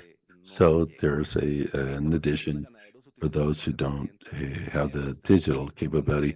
We also have training. We have an agreement with Sena where we provide virtual training that helped us during the pandemic. We have technological brigades, which are then given a pandemic gave us a task Monday, 5 p.m. since 2021, from 5 to 6, training. We have a technical talk. We've done 107 talks and 157,000 reproductions in the YouTube channel. We also have a practical manual for farmers for the daily work of the farm. We made those in videos. We have 66 5-minute videos that are disseminated, and I invite you to watch chapter 67 on colostrum. And we already have 450,000 reproductions this year, as well as with agrosavia. With agrosavia, we have some educational videos that shows a lot of agrosavia's development regarding startups who have supported this, and also internal developments. You can see it in our YouTube page. We also have some meetings with the technical part. And since Gabriel is here, next time I can't lose sight of Gabriel because the circles they have, we also work in Colombia. We knew about them 10 years ago. We had close to 80 circles, and right now we are a little over 12 after a complex recess. We also have technical tours that are shared in the virtual page, which is 120 farmers in Priscilla. We just came back from one of these tours. It gathers all the information we saw in Brazil and then share with the farmers. This way, we also have national tours. This year it's in Cordoba, not Cordoba, Spain, but Cordoba, Colombia. And because of all our heritage, well, you're all invited to this tour. Cordoba is our greatest meat producing department and the best meat in the country. Training to young people. We spoke about this week. What's happening with young people? We're working with them with drones. Young people and technology. We saw this with the Brazilian girl yesterday. This attracts, that's the idea. So we use drones for livestock and herding. And we have an influencer girl. She's 13 years old. She's spectacular. She's been in livestock congresses. She's been in all schools. Everyone wants to see her with Manuela Reyes, and she defends livestock farming. She comes from a family. Her grandfather died during the crisis, the safety crisis, and she has been through all the things of livestock. She loves livestock. She speaks about this and sustainable livestock. And as far as outreach, we use a number of tools. That's a timeline. I'll leave it for you to explore. Congress of 2008, Estegan it was the name. And here we incorporated something I want to challenge Gabriel. He said, we don't escape Rogers' bell. This is a study, doctor study, University of Bogota, generating an alternative called knowledge management, where we use a knowledge spiral which and Gucci developed in 95 for the automotive industry. And we have applied this in livestock after it was developed in the university. We have workshops of knowledge management, individual and by group, and it's worked very well. We have our own research in Cundinamarca, which is close to Bogota. We're using social network analysis, University of Champico, drones to take pictures, also digital analysis of protein energy, digital ecosystem with information system, and the use of algorithms that allow us to advance in fertilization. This farmer with his computer or cell phone is able to upload the information, and now we have all this information, 1,600 farms where we have an outreach service with data, processed data, as the doctor said. And what decisions we make? If you look at the curve, that's a milk curve. I wonder if there's work to do. Giant. It's 1,600 farms, small producers. And the decision here is to advance. We need to start the gain of weight, 266. And females, here we have a huge problem with small producers. As far as planning birds, we have ITH and interval temperature and humidity. Developed countries, humidity is very strong, even more in Colombia. And when it's combined with temperature, these animals stops their metabolism. And we have measured this with these ITHs, and there's alternatives to measure this. Data becomes information, knowledge, and the result here is that reproduction increases, understanding the environmental cycle between 8 and 20%, only moving bulls without additional grass. This is technology that is there. This is in social media. This is in a product. We use open software. University of Chambigo with Dr. Roberto has helped us with this. We found almost 2,300 nodes that if it was done manually, it would be impossible. We use software. The one that has a better relation can advance different from those who don't relate. And this applies to communities. This is not Twitter or Instagram. This is the social media I have with Gabriel, with the minister, with Federico. If we foster that communication, we can both advance. And that's what's happened throughout humanity. And now we have a specific project, a research project, held by a Costa Rican, better understand emissions of small producers and CO2 emissions. We are in 14 municipalities with 2,100 producers. We chose farms. We estimated greenhouse gas effects. And we found we have two strategies, knowledge management and change of the farm, change of grass, better rotation, take care of the animals as you should. And this is documented in several booklets. We had a phase two, and in phase two, this is what we found. This was the first birth that would happen 35 months in small producers. Where should we be? In Brazil, they're at 18 months, but in top farms. But there are some in 25 months, but some are very big. There we have work to do. Same thing here. Information or data, that becomes information. We can make decisions with the producers here. The milk curve is better from what we saw before. This is high tropics, better soils. But it's not a curve. It drops. Milk production drops. There we also have work to do. This is TO2 estimate it with information. In other words, we take a year of information, all the milk that was produced, took all the reproduction information, all this data, and with this, we used a mathematical calculation to estimate the amount of CO2 that's being issued by a liter of milk. In SIL 5, it's close to 3.5, 3.4, where we should be at 1.6. And we have work to do. Here we can say we're contaminating, but with good management, that footprint will tend to drop. We analyze conglomerates to identify if knowledge, and this is a knowledge measurement of sources, if these have changed or not. And we did this with two producers, and there was a change in knowledge source and in the level of knowledge. The one to the left is sources, the right is knowledge. This indicates that we can break that curve because the knowledge increase. This year, we're going to focus on the use of knowledge. We also measure their social media. This is an image of farmers in Arauca, which is the border area between with Rosa, Venezuela. These are farmers that are using the drone. It's the first time. It didn't bite them. He took a picture of it. Mantela went there and everyone took pictures. What is this about? What is it for? So there's pictures taken, images, and with the algorithm, it measures the amount of gross protein, energy, nutrients, total nutrient, fiber, detergents, and decisions are made. And we want to close here.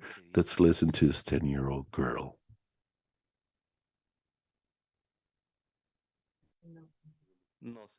And we can't hear her, or is it me?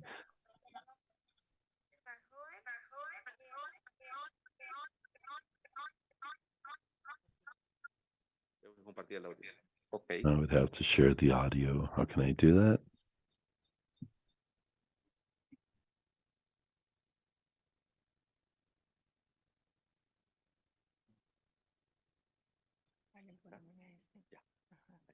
Pero ahora aquí el compartir, vamos a compartir cuando seleccione aquí compartir sonido. Ah, okay.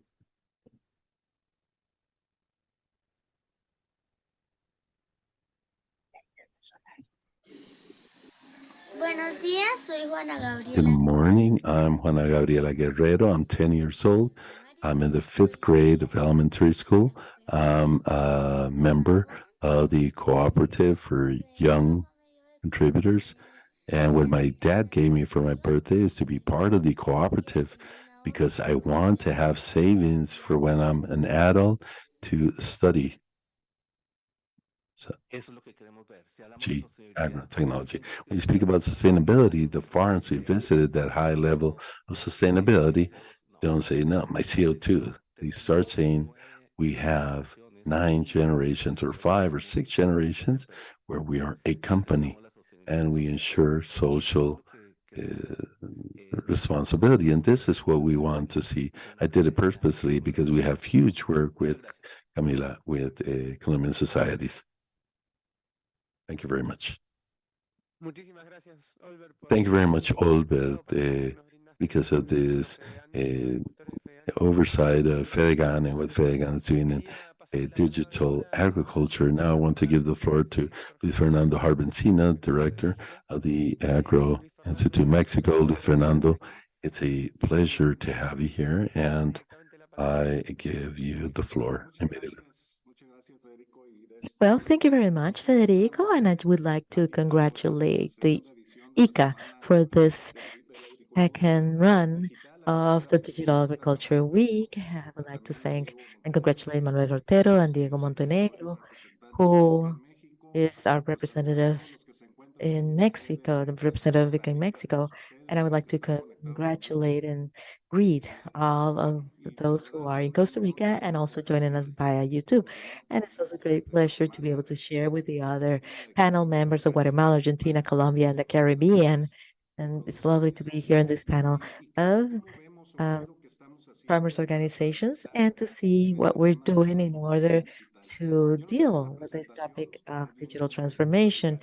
I don't have a presentation. I'll just let you know what we're seeing. Well, as the National Agricultural Council, this is the top organization at the national level of the agri-food system in Mexico represents 75% of GDP in agri-food sector, 80% of exports in agri-food products, and these are held by the members of this council of CNA.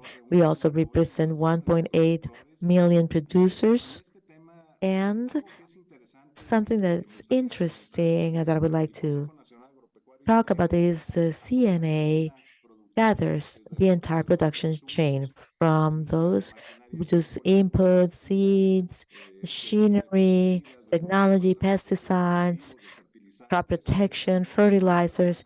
We also have a commercial bank, financial providers, insurance. We have the entire production areas in primary sector, and we also have the agri-food industry and the logistics for distribution. So we want to let you know that it's definitely very important to deal and talk about digitalization of the sector.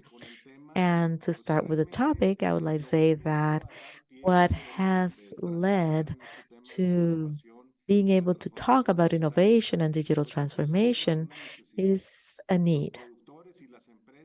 Producers and companies have, based on the need to be more efficient in their processes, have been promoting also the need to incorporate of, of digitalization in the companies. And this is also for the purpose of opening the markets and being able to get connected with other producers in the first world. Mexico has signed 12 free trade agreements with other countries that represent 60% of world GDP. And so this need to compete has forced us and has forced producers and companies to incorporate in their processes the part of digital transformation. This has led to greater productivity, higher performance, better processes, more yield, better cost controls, and something else that we see not only in Mexico but also internationally is that the markets are asking for this digitalization. The idea is to provide certainty and quality and safety certifications, a matter of compliance of a process and everything that is related to the supply chain. It's a matter of traceability. And so we are talking about information technologies that can guarantee consumers of what they are obtaining in the market or getting in the market. So in general terms, with regards to the adoption rate of technology and digitalization, well, producers who are closer to exports, they are somewhat showing more progress in the adoption of technological innovation. Obviously, they have improved in terms of productivity of the sector in all senses. They have reduced the costs. It has also helped reduce the risks because they have timely information, particularly what has to do with the weather or the climate and the prediction of diseases and pests. And something else that is here to stay has to do with sustainability. It is through technological innovation and digital transformation, we will be able to have a much more sustainable food production. There's a big challenge before us. We need to increase food production worldwide. The how? Well, how can we do more with less? How can we increase productivity not only by unit and surface, but also by unit animal and also by cubic meter of water? Well, we have a huge problem, and it's not a problem only present in Mexico, but it's good to see all the different examples we have seen in Colombia and Argentina of what they're doing.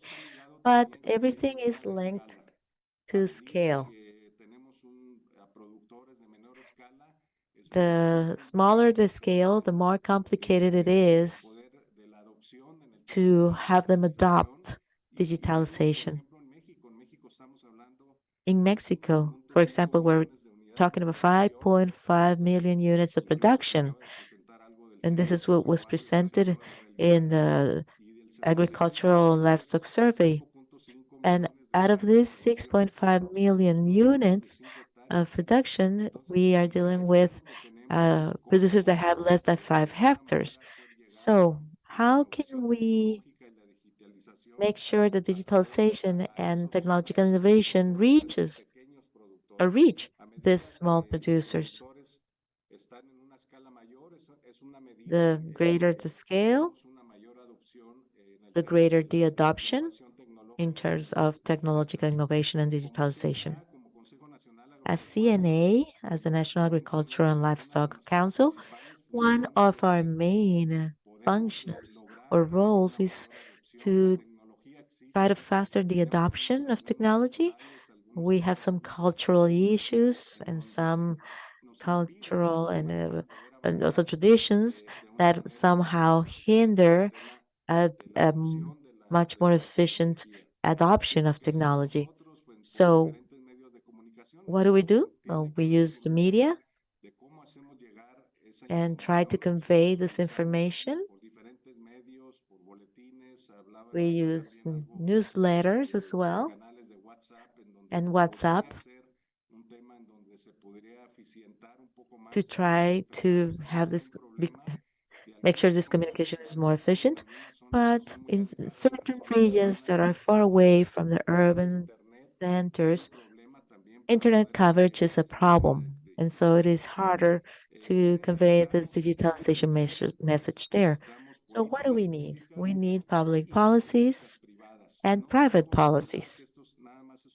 We cannot just think that this is the responsibility of the government alone. It is also the responsibility of the private initiative of how to develop a production chain in this sense. And the the agricultural and livestock sector may welcome small producers and have them get to know about innovation, genetic improvement, training, sustainable practices, and best use of natural resources, among others. There's another topic that's very important. That is, we need to have partners. ICA is a great partner of CNA in this process of trying to convey digitalization and technology to producers. There, there are foundations and groups that are working on this. We have an agreement that was presented during this week together with Microsoft. So that in trying to coordinate the efforts from different institutions and different organizations and companies to be able to try to have better coverage and better adoption of technology and digitalization. We have also some agreements with CIMIT, with the International Center for Corn and Improvement, genetic improvement, and wheat improvement. And so we need to think of how to increase the production of food. And we believe the answer lies in technological innovation because it has to be done in a sustainable way.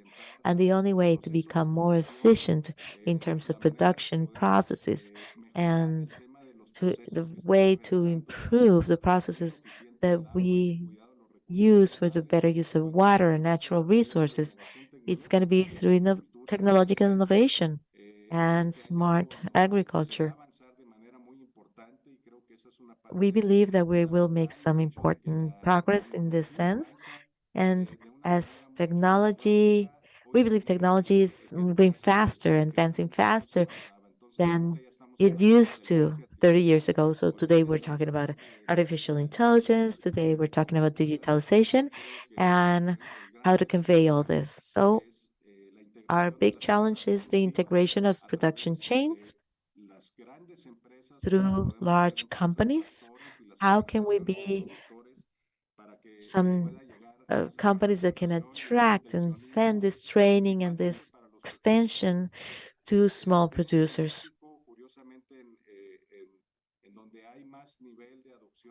In Mexico, there's greater adoption of technology where there are more farmer organizations. So we need to promote the creation of farmer organizations. And I'm going to conclude with public policies. We need to have a medium and long term public policy, and this will depend on the decisions that we make in the short term. So once again, thank you very much for your invitation to participate in this very important panel. So thank you very much, Luis Fernando. Very clear, very concise presentation by CNA in everything that has to do with digital agriculture and how to promote this among producers. Now, before going to the break, I would like to give the floor to James Ball. And as I said at the beginning, he is the General Secretary of the Caribbean Farmers Network. James, if you're there, let us know, please. Yes, I am The here. microphone. Oh, the floor is yours. There you go. Thank you very much. And so go ahead. Okay. As I said, I am the secretary for CAFAN, which is and first let me say, but it should be good afternoon, I think, to everyone. Good morning to us. But we just went past morning. But I am the secretary for CAFAN, which is a grouping of farmers organizations that we have in the Caribbean, in which we bring together different farms in different islands because we are separated by water, which is always difficult at this point in time. So we are separated. And what we try to do, of course, is to influence policies at a regional level with the governments, because we have in the Caribbean what we call CARICOM, which is where basically ministers get together and they decide on agricultural policies. And what we try to do is to influence those policies that are decided on and so that they are more favorable and conducive to farmers in the region. We focus a lot on small farmers. They are critical for us because while, for instance, in every island you have a situation where you have few very large farms surrounded by smaller farms. That is the situation. And it's important, therefore, that in developing any policy when it comes to the whole question of agriculture, that is taken into consideration, and the policies that we develop themselves will, of course, assist or take these smaller farmers into consideration. On the whole question of how farmers are facing digitization in terms of the barriers, I think maybe in a sense, what I want to emphasize is that farmers actually, many of them, we have a young cohort of farmers in the region, and many of them are embracing technologies to conduct the farming in a very real way. So, for instance, one of the things that you find a lot of farmers will utilize in the region, especially the younger farmers, are for instance, WhatsApp, and of course, some of them have their own websites. Also, social media is something that is very important in terms of spreading the message in terms of what they are doing and in terms of the products that they are selling. So that I want to make that clear, that basically it's a situation where we have, yes, farmers, and we have, as I said before, a young group of farmers, and they are embracing social media and a lot of the technology in general in order to improve their farming at the same time. Even in respect of operations on the farm, one of the things that we have they do is that they actually seek to look at technologies on the farm to see how we can help them to improve their operations. Because one of the challenges that is faced is that labor in many of the countries are in some cases difficult to obtain, and in other cases expensive. So one of the things that we try to do, of course, is that those functions on the farm that, of course, that you can actually incorporate technology in order to be more efficient. That is something, for instance, that we look at. For instance, even in terms of one of the big things for us is like poultry operations, especially say in small farms. But you will find a situation where even in small firms, many of them actually are very they utilize technology in terms of the automatic feeders, automatic waterers. Things such as these are very common when it comes to small farms in the region. The other point too, I wish to make that what we are also seeing that as a result of this is that there's an improvement in saying the levels of efficiencies that you are seeing on the farms themselves. So, for instance, one of the challenges that we have had, especially say for farms, because remember, if I sort of try to contextualize it a bit, we have very high costs of operation within the region.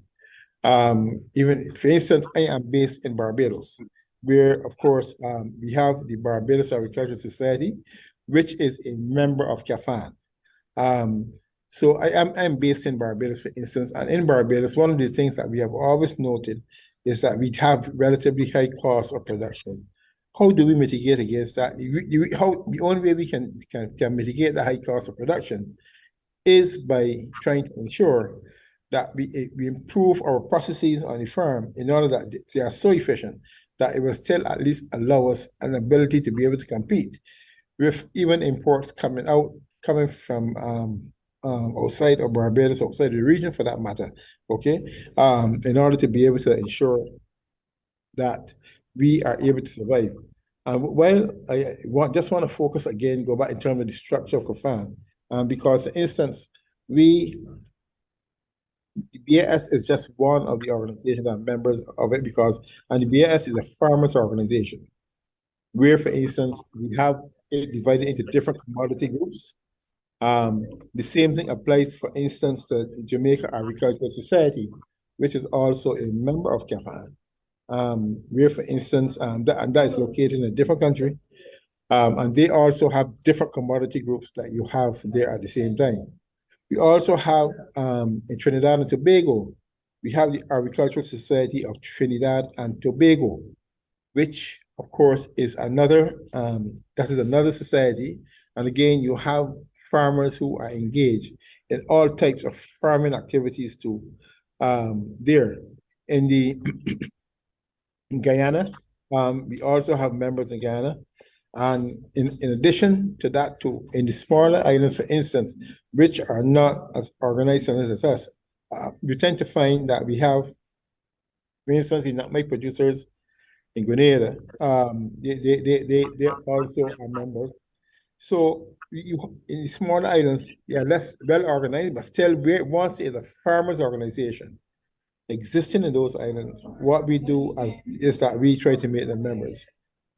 One of the things too that we try to do in terms of encouraging them and in terms of meetings too, we, of course, because we are separated by sea, and of course we cannot get up and travel as we like, we often have to use, we meet mostly on Zoom or WhatsApp for that matter to conduct the business of the organization.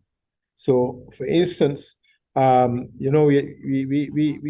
we actually forecast meetings and we agree on those meetings at the same time. So again, that is typically how we try to do our business within the organization in terms of trying to utilize technologies that are available to us so that the business of the organization in itself will not, of course, be compromised in any way. One of the big things too that we try to do, even from the point of view of the member organizations as a whole, is that it is important, of course, when we are looking at the whole question of the farmers themselves and improving them, we always have to be doing environmental scans as CAFAN to, of course, look and see what technologies are available and how we can, of course, make those technologies available to the farmers themselves. In that regard, what we try to do, of course, is again hold seminars from time to time with the farmers, sorry, and give them at least some indication as to what are the new technologies that are available, and also how they can benefit to at the same time, so that of course they will be able to again manage their farm operations better. So the emphasis that we have in Japan really is one that, for instance, we are spread very wide because Jamaica's in the north, Ghana's in the south, and we are spread very wide. But what we again try to do is to first of all achieve a commonality in policies in terms of what our individual governments are doing in the individual territories. Also, too, one of the things that we also try to do, of course, is to ensure that when it comes to the whole question of new technologies, that we at least within the sub-region in itself, ensure that farmers are exposed to these technologies and have an opportunity to utilize them to the extent that it will benefit the operations for which they are a part of. Sorry, just to go in terms of the representation, just to deal the representation of, as far as CAFAN is concerned on the board, what we do is that each member of CAFAN has a representative on the board of CAFAN, and of course, what happens is that we discuss the affairs of the individual countries from time to time. I will want to end here at this particular point. Muchísimas gracias, señor Paul. Muy claro y muy interesante ver el panorama de. Well, thank you very much. Thank for showing us what is happening in the Caribbean. Of course, there are many characteristics that may differ from the other regions.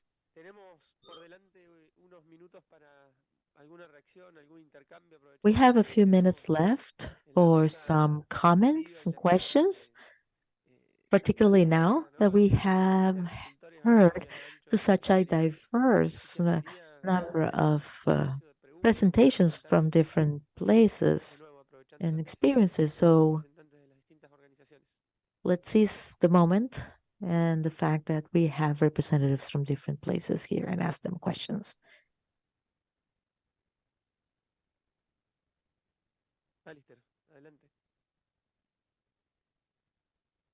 Good morning, Chair, and good morning to the presenters and the audience on YouTube. I want to congratulate the presenters from the farmer organizations. As someone coming from the Caribbean and a farmer myself, I can endorse what was shared by Mr. Paul. I'll go a bit further and say that a number of the apps and the technology that is incorporated primarily relates to linking producers to markets. And that is pretty widespread and growing in popularity. But I still think there's an absence of the incorporation of technology that can allow farmers to make decisions regarding environmental conditions. What I've seen here this week is there are a lot of technology and apps that are available out there that can be of benefit to the farming community in the region. And I would hope that that is something that we can replicate in the Caribbean. And also something that I have noted is the use and the benefits of collectives, cooperatives across the Americas. But it is something that I believe CAFAN and the other regional farm organizations can address to bring together producers to undertake market activities. And I believe through the technology that we've seen here this week, that is something that can be a benefit to us. I know that there are other presenters that are coming on to talk about how they can support producer groups. And that would be very useful for Caribbean producers to assist us in mobilizing to address market opportunities and for the use of climate-related technology to benefit production. Thank you. Muchas gracias, Alistair. Thank you very much, Alistair. While we wait for another question, I would like to share one of my own. Even though we heard presentations from different regions and segments, bigger, smaller size producers in different production sectors, I see two things in common. One is that all the organizations that are present here today somehow incorporated digital issue as a key aspect of their agenda. And as producer organizations, they want to promote digitalization, and I believe each is doing it in its own way. But I believe that all the organizations that presented their experiences here are trying to tell farmers how they work, how and trying to train farmers on how to use these technologies. And not only in the case of Argentina, Gabriel told us that the organization is trying to go a step beyond,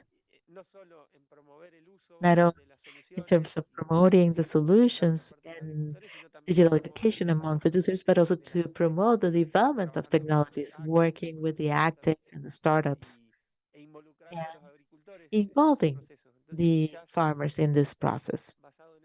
So based on that,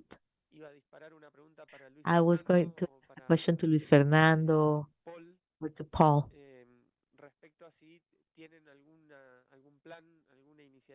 I would like to know if you have any type of initiative to be, work closer with startups that have to do with technology. I don't know if you have any comments, because we have many of those here in the room. Well, thank you very much, Federico. During my presentation, I talked about joining and adding partners. And so this exercise that we have today promoted by ICA is a way for us to share somehow successful experiences.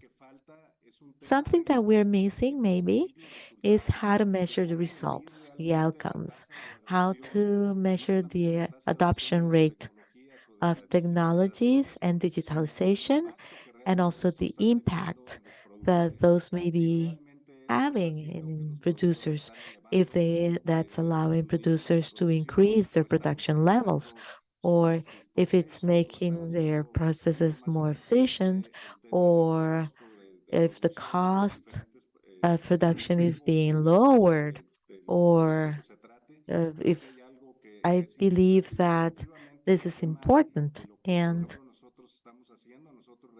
based on what we're doing, for example, we have a large event where ICA participates every year. That is the Agri-Food Global Forum. And in this forum, which is an international forum, yearly forum, usually we address technological innovation, smart agriculture, agriculture 4.0. And in 2020, we even had Manuel Otero joining us with a presentation on the new dimension of the agri-food sector. When we talk about the new agri-food systems, we have a common major challenge, how to make the field more modern. And in the case of small producers, which was also something that Paul mentioned, this is something that we need to focus our efforts. We need to work together with the academia and the institutions to be able to make sure this technology reaches everybody. We have an agreement with Microsoft, as I said before, and other companies like Cortiva, Bayer, Syngenta are becoming part of our partners at the CNA. And in this sense, we have a vice director for sustainability, agri-food sustainability, and technology development. So that's where we want to focus our efforts, how to increase productivity, how to do this in a sustainable manner, and how to modernize, in this case, the Mexican field and particularly address small producers. There, thank you very much, Luis Fernando. Now, Olbert, before that, agreed. Diego, the ICA representative in Mexico who collaborates actively in this panel. Olbert, yes, some thoughts we had with the mentoring. Gabriel, for us, and I said it at the beginning, it's been a revealing topic because in different ways we've been users of all these technological initiatives, but where we've been behind from the beginning, I think a task I have going forward is to organize the ecosystem for the livestock sector. I invite all the Colombian startups and non-Colombian startups to try to advance. I believe that projects can be a very important possibility. And it's not be only AgTech, but GAN tech or livestock tech to advance in that direction. And now Luther Castillo, Minister of Science Technology, Honduras. Luther, good morning. I would like to dwell a bit on the Olbert's presentation, which was a great impact to me to hear the acquisition of digital skills of farmers. I really like this topic. The strategy that's been designed in communication and the use of platforms like WhatsApp and YouTube. And this topic about the gender component, women, who is led by farming women, livestock farming women, is highly important to me. And I see how if we build this narrative and capturing these moments of a girl drinking milk, what experiences have we had, for instance, in the proper device managed by these farmers to be part of this movement you mentioned, designed for or to make a campaign on positive actions of what is done day in, day out. Because many times these negative processes make us take a lot of time to legitimize, and we forget the positive actions, which are the ones where we can build energy for the campaign, because we must show first we can do it, and we waste time showing that we are. But how with these daily actions, the small daily actions, but these are the ones that generate an impact of what is done every day, and how with this we can fight with this process and better communicate what farmers are doing every day. So the question is, what limitations have you found?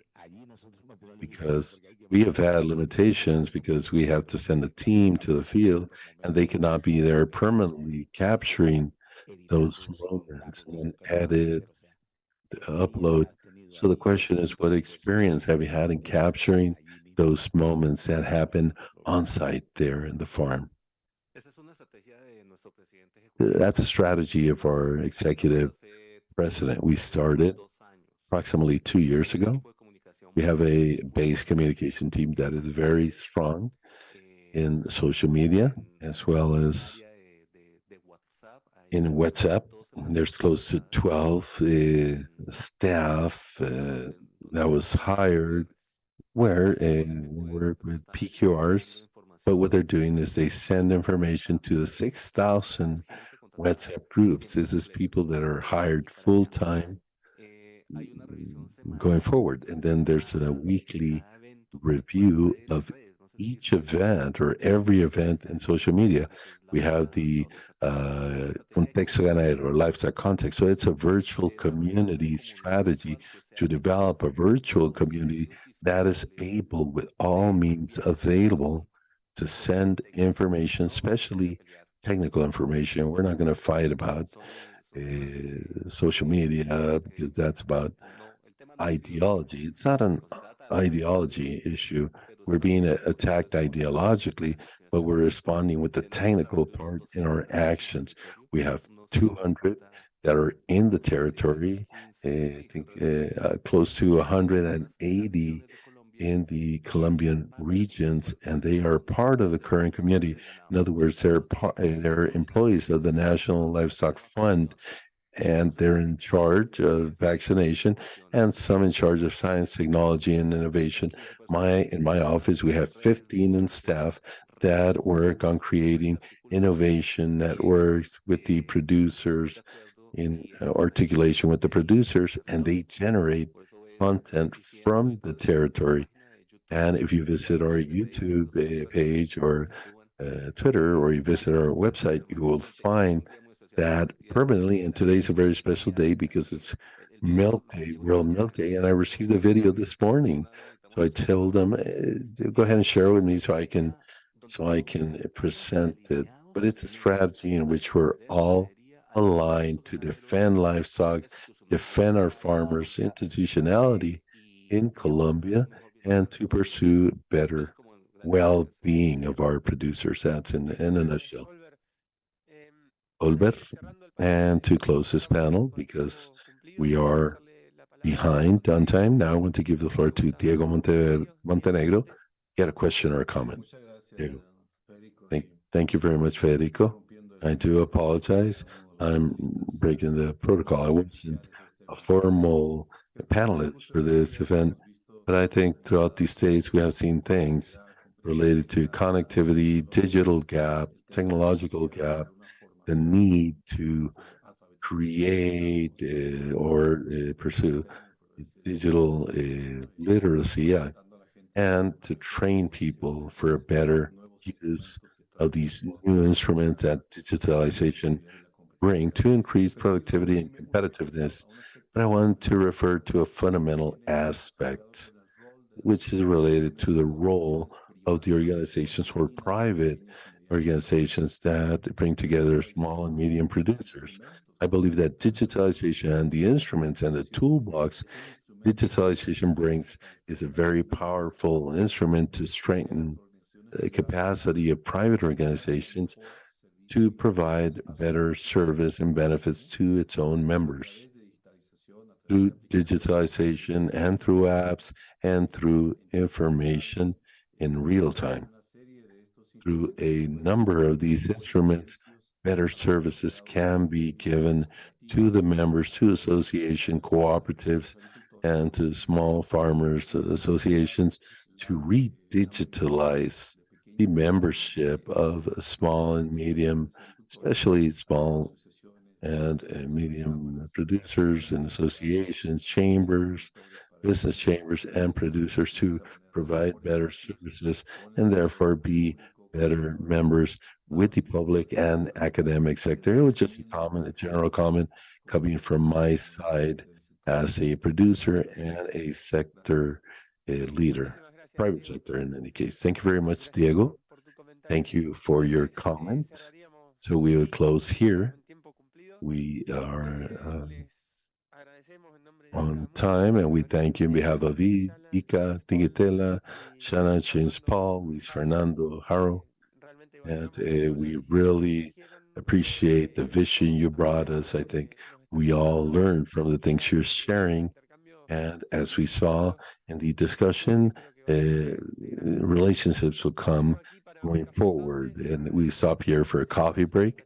I thank Rosa and Patricia's presence, and I have a request that we're going to take the official family photo. We're going to go downstairs in front of the CIMAC. So if you can please be patient a minute, let's hold the coffee for a minute. Let's go straight to the picture. You're all invited. And then we come back and we have our coffee and to have the last part of the morning with the AgTech presentation. Thank you.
Hola, hola.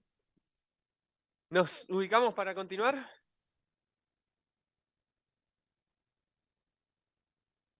Hello.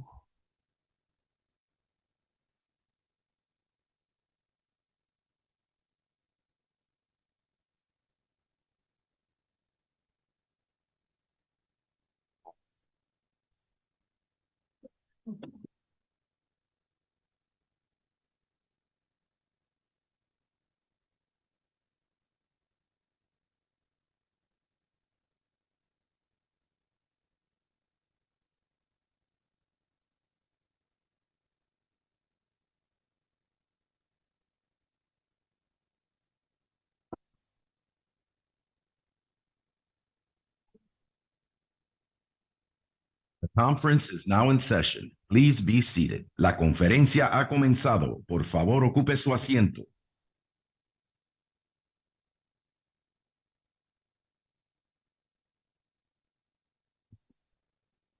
Bueno. Very well then, and hello once again. Can you hear me? Can you all hear me very well? And once again, we are in our last space of AgTechs presentation. We had a total of 4. This is the 4th and last AgTechs to present. They'll be presenting their solutions. And I want to remind you of the dynamic. We have 15 minutes maximum per AgTech 10 of presentation. And then a little exchange or Q&A. I ask you to please be respectful of time to be able to fulfill the agenda and finish on time.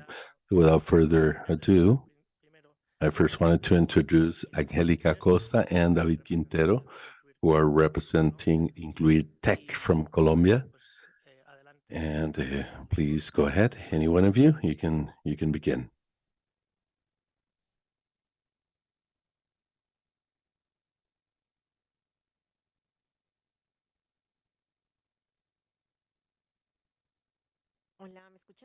Hello, can you hear me?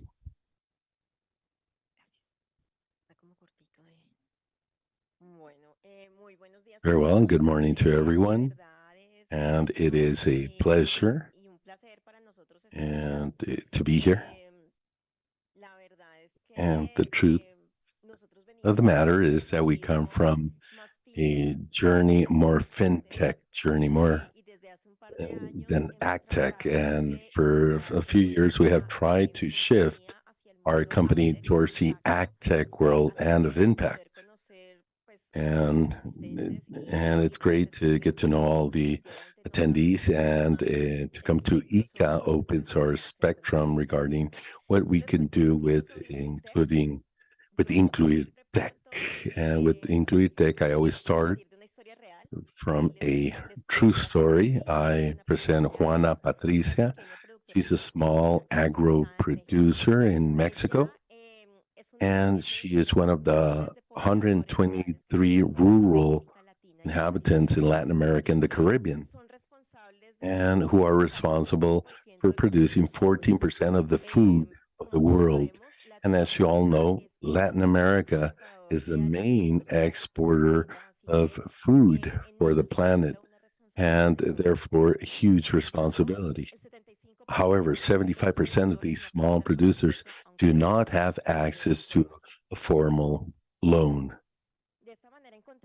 This is how we find that there's 92 million small producers in all our continent who are being neglected by the traditional financial sector.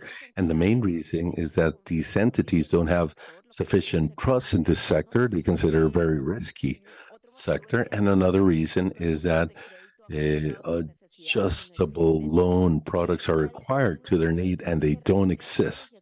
And we require specialized methodologies to properly assess small producers, and they do not know this. And additionally, some loaning identities don't provide real advice, and they indebt small producers since they lack financial education, and this increases poverty in our small producers. And as a closest option, producers seek informal financing because it's faster, it's quicker, they're not asked for anything. And in many cases, in Colombia and Mexico, they put at risk their personal safety when they try to get these people who loan them informally, and they end up paying 3 times the loan. And what I want to establish and I want to set clear is how financing to this field is directly related to food security in the world, and it's responsibility of everyone, not only financial entities, but it affects all of us. That's why Incluir Tech came about after 15 years of creating technology for banks and financial sectors. We realized we can use that knowledge and experience building technology that will allow for small producers in the field to have access to formal loans and thus focus on something that is really important and be an engine of society, which are these producers. And how do we do this? Well, we developed a technology with a proprietary algorithm that assesses the risk for these small producers like Juana Patricia to have access to formal loans adjusted to their economic capacity and socioeconomic context and productive cycles. And what we're doing with this, we're trying to make Incluir Tech a digital bridge between small producers and the loan offer banks, micro financiers, NGOs, and through this 100% digital tool directly in their farms to get a loan adjusted to their size. And I'll tell you what happened to Juana Patricia. She needed a loan to harvest 5 hectares of lettuce, and she was going to get this loan sharker loan person that always loaned to her, and someone told her that an entity had approved the loan for this other person the same day, and she asked for this person to call the entity, and without knowing it, the next day she had a visit, and the advisors of this entity went straight to her farm. They took out a cell phone, and using Include Tech, they started asking her questions. She was able to answer. They asked her personal information, information on her household and dynamics. They started asking her, taking pictures and asking her about her production, what it consists of, the region, which her projected sales prices, and then started asking her more about her family dynamic. And in the meantime, Include Tech was taking the information and crossing that with data from the market we obtained, and our algorithm was making a qualitative and quantitative assessment to see with what conditions we can loan to her. And at the end, the advisor told Juana Patricia how much she could get a loan, how much she needed to harvest the 5 hectares of lettuce, and the conditions of the loan for her to pay according to the behavior of her production cycle and her activities in farm. So what do we achieve with this? The first thing is that we positively impact small producers. We minimize the time between when they request a loan and get the money from 45 days before to 5 days now. We prevent them from going to urban zones that it's very hard for them, and they lose days of work because the entities are going straight to the producer. Access to loans with adjusted conditions that they can pay, generating in them a culture and trust in the financial sector. And additionally, with the use of formal loans, they've been able to increase their yield per hectare in at least 12%. On the other hand, with the entities who are our allies, we're able to decrease operational costs and increase the efficiency of the process. The advisors to go to the field who use our platform increase productivity in up to 40%. We also have success cases where lending for agro has grown up to 300% the first year. We're creating an information database which is completely digital and validated. Additionally, we incorporate technology at a rate that had been neglected before. What have we achieved so far? By the end of last year, we processed over 34,000 loan applications in Honduras, Mexico, and Colombia. The amount of the portfolio in Included Tech is $121 million. 18 financial institutions, bank and non-banking institutions are using our technology, and something very important, our assessment model so assertive that 97% of the loans have been processed are up to date in payments. Additionally, we're a company of impact. In a study of NIT in which we participated, we're impacting at least 8 of these sustainable development goals. And we have participated in several acceleration programs. We have obtained awards from Becca's German, USA, MasterCard, and that allowed us to close our first investment round last year, a pre-seed round when we closed with the Acumen Fund, which is one of the most important ones in the world. What's our goal or market? The 4,200 banking, non-banking entities in Latin America. Right now, we're focused in the ones in Mexico, Central America, and Peru for 2026. Our goal is to work with at least 8% of these entities and thus impact at least 3 million agro producers who will benefit from a loan, a formal agro loan. Our business model is software as a service. As I explained, it's B2B. Our clients are the entities that finally issue the loan. With them, we have an initial setup, and then we charge an annual fee and a fee for all the loans that are processed. None of this would be possible without a great working team.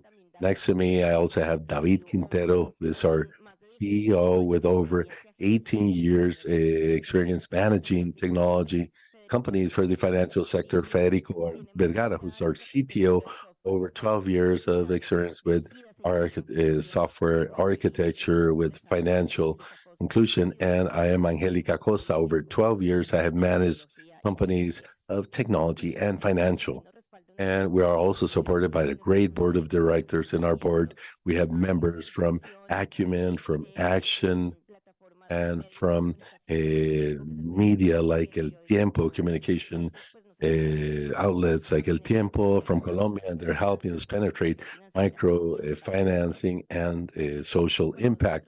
That's a bit about us. Thank you very much.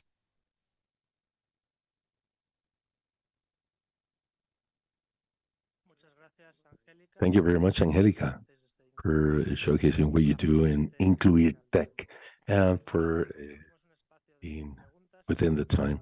Now we open a Q&A session here for anyone who has a question or comment regarding what Angelica has shown us. Gabriel. Muy bueno, felicitaciones. Very good. Congratulations. There's something you said in this strategy, expansion strategy you have. When you visit a new country, do you have to make modifications in the questions? Do you have to make a local adjustment of the questions? And how difficult is that process? Or how long does it take you in that process? Well, when we visit an entity or a new country, we have a phase that is called precisely adaptation, where we analyze the gaps of our platform compared to the market. We're visiting, in the case of Colombia, Mexico, and Honduras, a platform is currently completely adapted, and the adaptation time is between 3 and 4 months. What do we pursue? Well, for the advisor to see an application that speaks their own language, because we all speak Spanish, but we speak it differently, especially in the field. And we seek to integrate the most amount of information bridges in the country and integrate third-party services that allows to make the service as digital and agile as possible. But additionally, it's a process we are used to.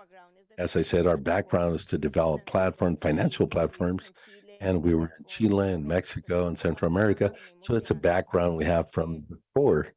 And so we're in the capacity of doing it in that short time. Thank you, Gabriel. Before we go to Marta, we're being asked if you can please show the contact slide for everyone to see. Marta. Fabulous program. Thank you for what you're doing. Very necessary. And the question is, when the loan is given to a producer, is it total amount, a lump sum, or is it in parts?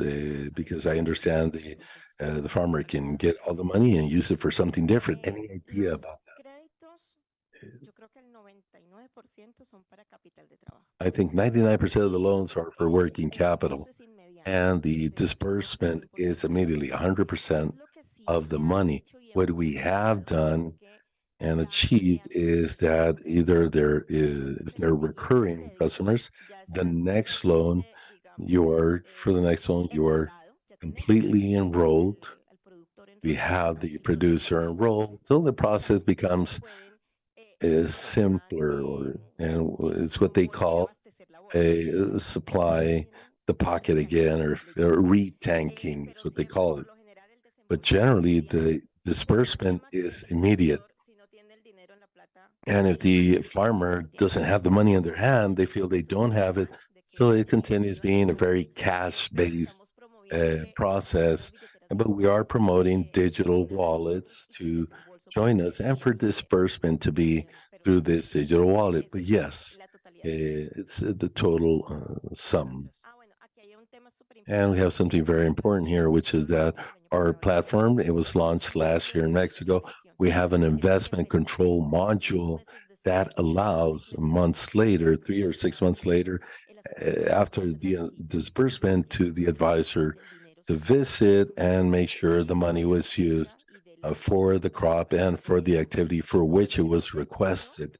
And this allows first to finalize the client, understand their dynamic, but additionally, this is information that the entities are forced to share with the government for that activity. because you're not the financing company, you're the tool for the entities. That is correct. Thank you. Last question, Gabriel. Those who go to the field, the advisors, is that include tech staff or is from the financial entity? It's a financial entity. In the past, the entity needed to have a agronomist, technician who would understand how the crop behaved, the lettuce crop, for instance, and could be able to analyze financially everything. Nowadays, anyone without special training can do it because the logic and the analysis is done directly by the platform. So what we do is that we train the commercial teams of the entities for them to use Incluitech, and Incluitech does the job. Thank you very much, Angelica. And now we go on to the next AgTech, and represented by Camila Piñeiro. In behalf, the name of the AgTech is NCBI Cop Cruza from the US. And Camila Toro, please go ahead. The floor is yours.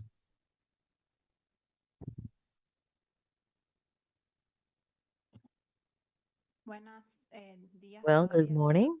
I hope still. I hope you're not tired after all these hard work days. As I said today or yesterday, we are a technology in the sense that we use technology as a means for our main objective, which is training and the creation of knowledge, the co-creation of knowledge with the producers and producers organizations or farmers organizations with which we work. So as you can see, the organization is NCA Cruz, and the idea is corporate business school, CUP business school that I'm going to tell you about. So NCA Cruz is represents all types of cooperatives and economic sectors. You can see some of our main members. You can see in the bottom that we have one of the largest organizations that gathers farmers in the US, a federation of cooperatives in the southern part of the US, almost all African American farmers, and all throughout the agri-foods chain, and a very well-known company or cooperative of cattle raisers, Organic Valley. We have existed for over 100 years, and our mission has been to develop, consolidate, and protect the cooperative model in the US and in the world.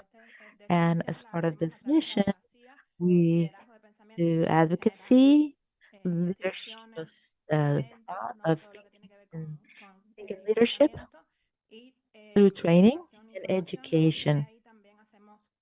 And you cannot read it there, but we also implement projects and cooperatives, community cooperative programs, and anything that is needed to respond to the needs of the communities and the cooperative.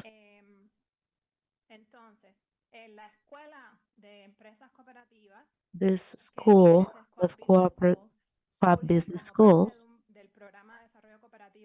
is part of the cooperative development program that USA developed through the cooperation agency, and this has been also financed by the Qualitative Development Foundation, which is a sister company of NCBA CLUSA, which finances projects, education projects that promote the development of cooperatives.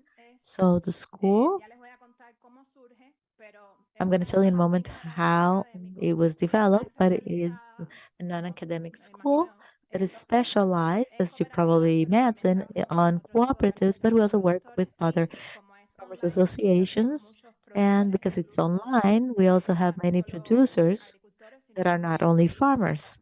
We also have those who participated in the production chain higher up in the processing line and in the trade and marketing of products as well.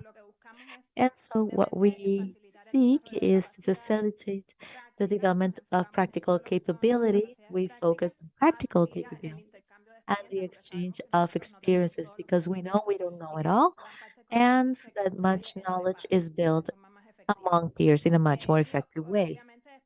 And obviously, it is to seek the expansion of solidarity economy and its strengthening. And of course, we have a learning virtual platform where we develop the interface for the students, and we also use learning management tools.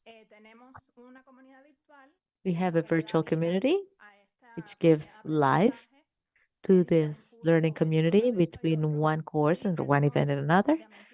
And obviously, we have some staff members that make all this possible. What are our objectives? To strengthen and position businesses of the cooperatives and their images, and to strengthen and also make our associates loyal to us. So we, like with every membership organization, the idea is to keep the members active and keep the links with the said organization in their communities and their allies, which are important to us. Of course, what the members of the cooperatives need and the other users need from the school is to improve their income to satisfy their needs. And something that we have also focused on as we are based in digital technologies and understanding that people need to use and take advantage of what they learn in school, we focus on reducing the digital gap in cooperatives. We are located in 12 countries in the region.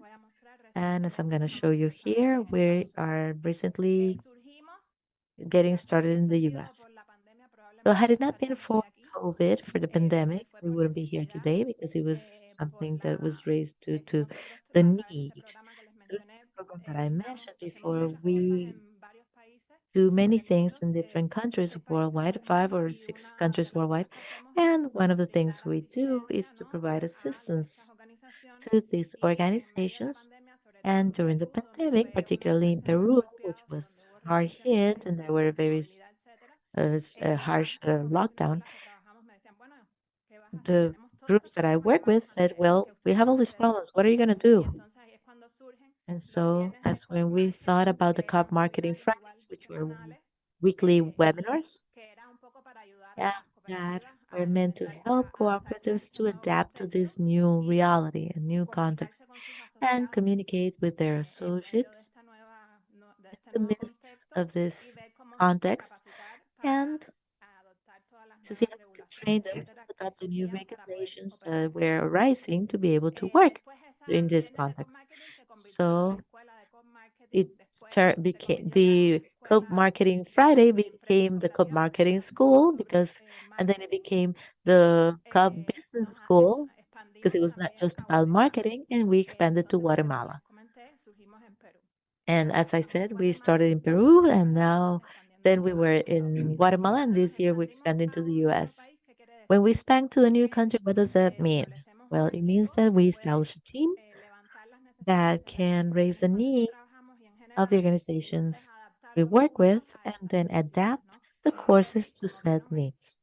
As I said, we have people from 12 different countries participating, so of course the classes are relevant to all the people there.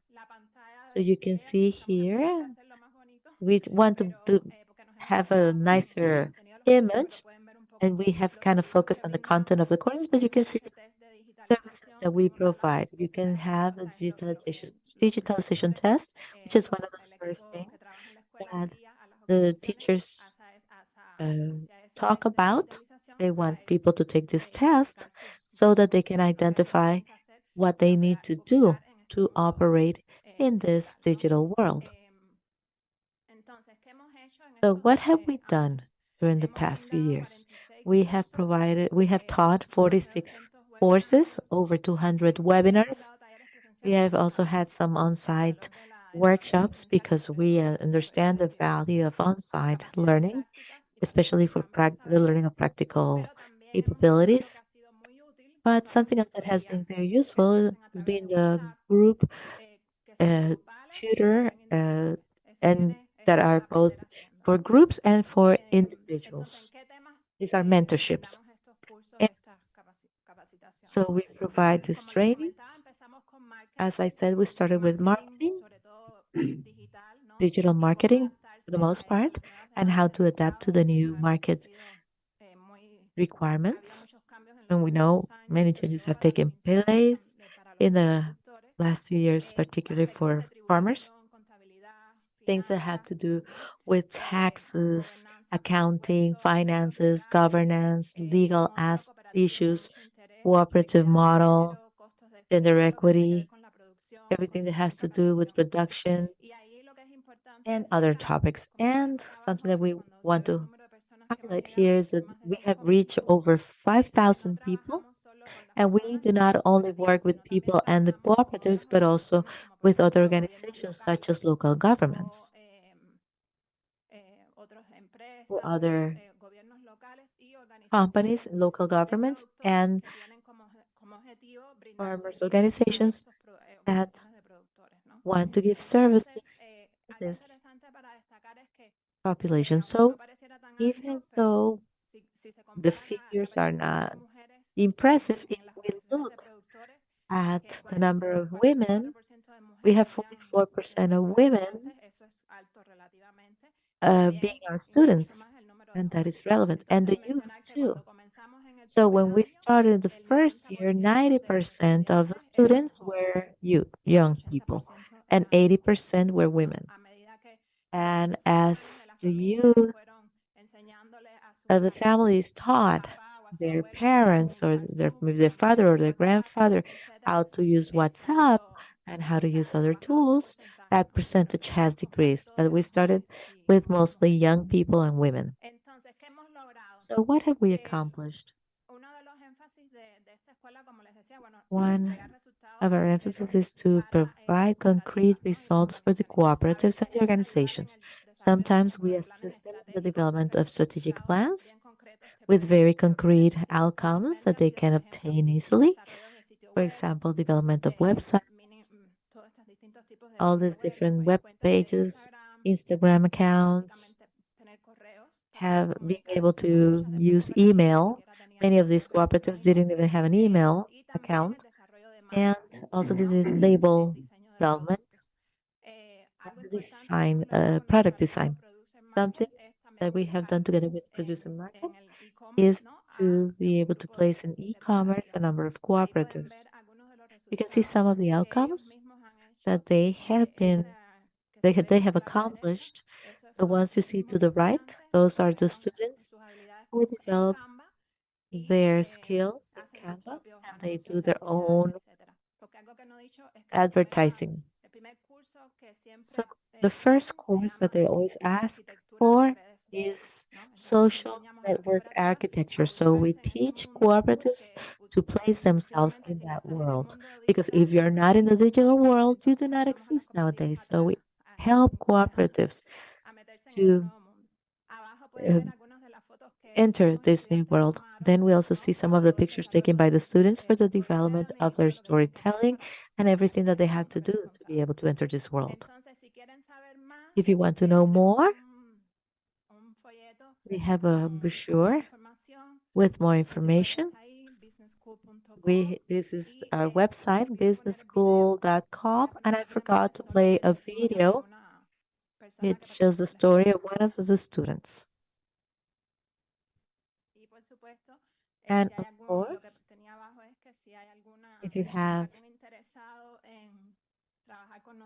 if you're interested in developing capabilities and working with us, you can get in touch with us, of course.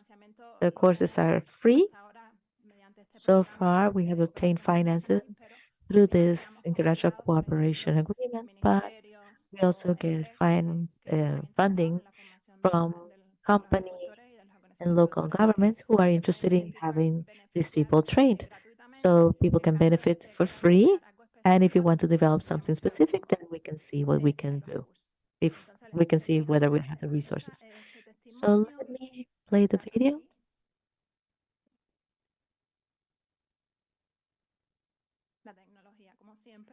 Technology, of course.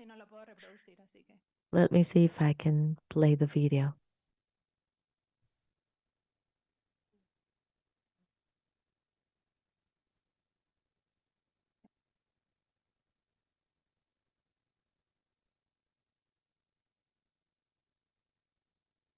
Hola, soy Carolina Torres. Acabamos de tener una asesoría. Hello. We just had a consultancy with Catput app and how to have followers. Soon we'll be taking other courses. I am Carolina Torres, and we just had a consultancy. Sorry, I was trying to play it again, but that's a young member of a cooperative who participated in a fair showing some of the brands that they have developed thanks to a course that she took in our school. Thank you, Camila. We have time for one quick comment or question.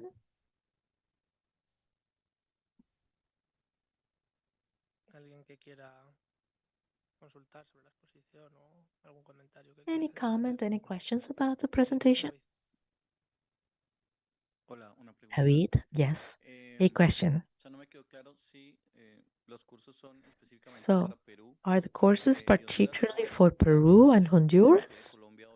Or can a cooperative in Colombia become part of the students?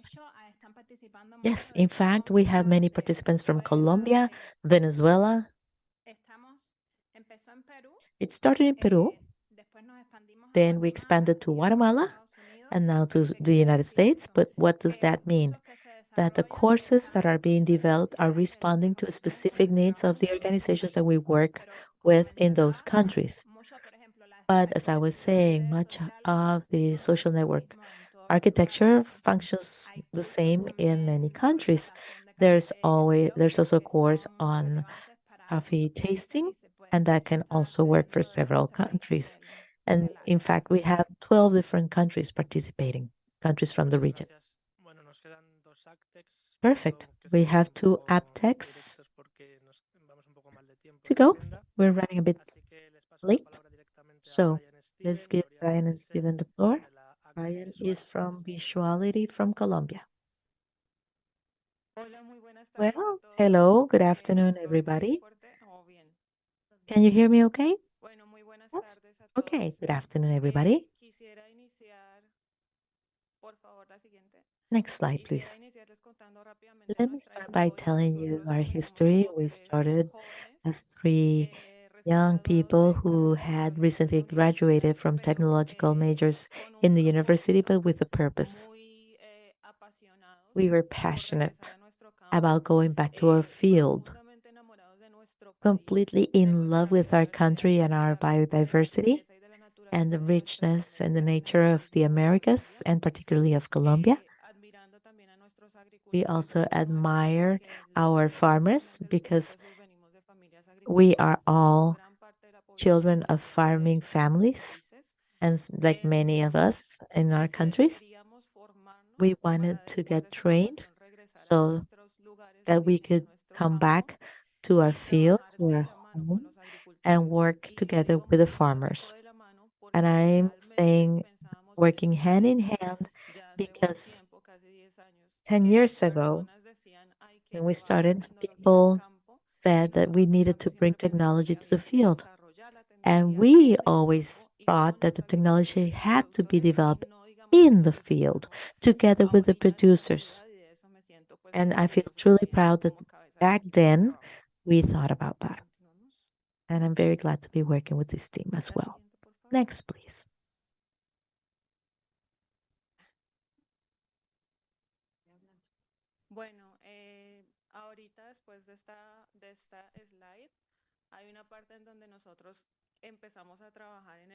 So we started working on the problem that we identified. We wanted to see what was happening to be able to change the ownership problem of technology. So we developed this problem tree where we identified the problem as the key or the central problem, the low adoption of technology in the medium and small and medium size farmers. For us, the root causes would be the high cost of the technology that already exists, the high complexity of said technology and the low level of transfers or inadequate level of transfers, because oftentimes there's transfers from many organizations, but that is not reaching farmers and agricultural communities in countries adequately. So we looked at this tree and we wanted to see what happened. So there's low efficiency of what we should have in the crops and agricultural activities, low profitability and performance, and also low quality of life or lower than they should have. And of course, there was no sustainability for the agricultural system. So, what is the solution? Once we had the problem tree developed, we wanted to focus on the solution. We wanted to generate high appropriation of technologies, but this is a very complex challenge. How were we going to accomplish this? Well, to deal directly with our farmers, to have a co-creation with the beneficiaries. And this morning, somebody talked about co-creation. Professor Wolver talked about it, and Camila, you also talked about transfer. So as you co-create, you can have this, you can have transparency, because if you develop the technologies together with the farmers in the field, they feel part of that development of that technological outcome. And then they adopt it then and start using it, maintaining it, reusing it, reinstalling it, and not only with the hardware technology, but also with the software and everything that's out in the field. So our entire strategy is aimed at co-creating technology. So co-creating technology means to work with them to bring it to them, to their reality. The previous slide, please. So we need to work with them hand in hand so that that technology can be low cost, low complexity, and for the transfer that they need to be adequate and always there throughout the entire process, because in that way they could understand it better. Also to develop some specific guidelines and manuals that they can actually do things independently, that they don't need us to be with them in the field anymore. And that generates higher efficiency in the use of resources, better performance and profitability, and their sustainability and better lifestyles for them. So how does this look like? Because all I've done is shown you drawings of the problem tree, of the solution tree. One of the solutions that we have had is this multi-variable capsules. Oh, one variable capsules. You can see that this is something that is a PVC container. That PVC container is something that you can find everywhere. It's robust, it's low cost, and almost nobody really cares in the field to still, everybody thinks about selling this device because they don't think it's important.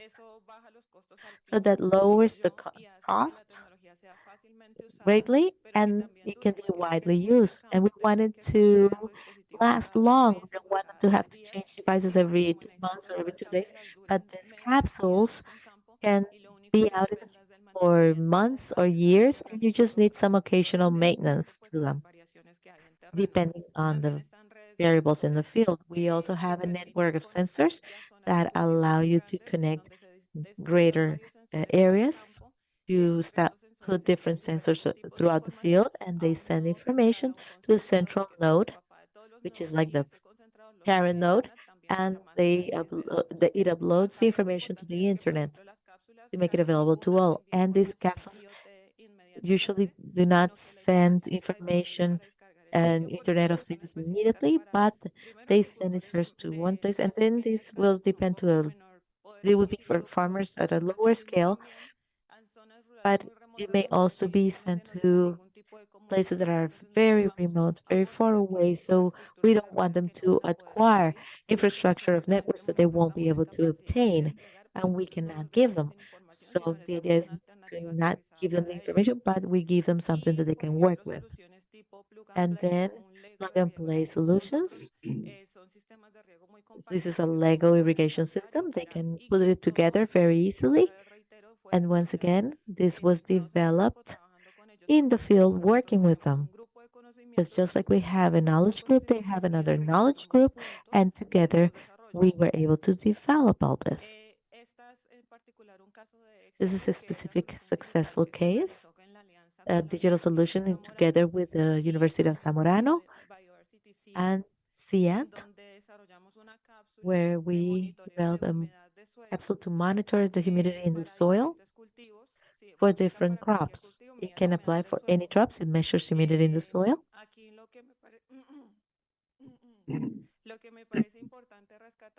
I think that this alliance, and this is something I want to highlight, and that's why I think it's also so important to be here.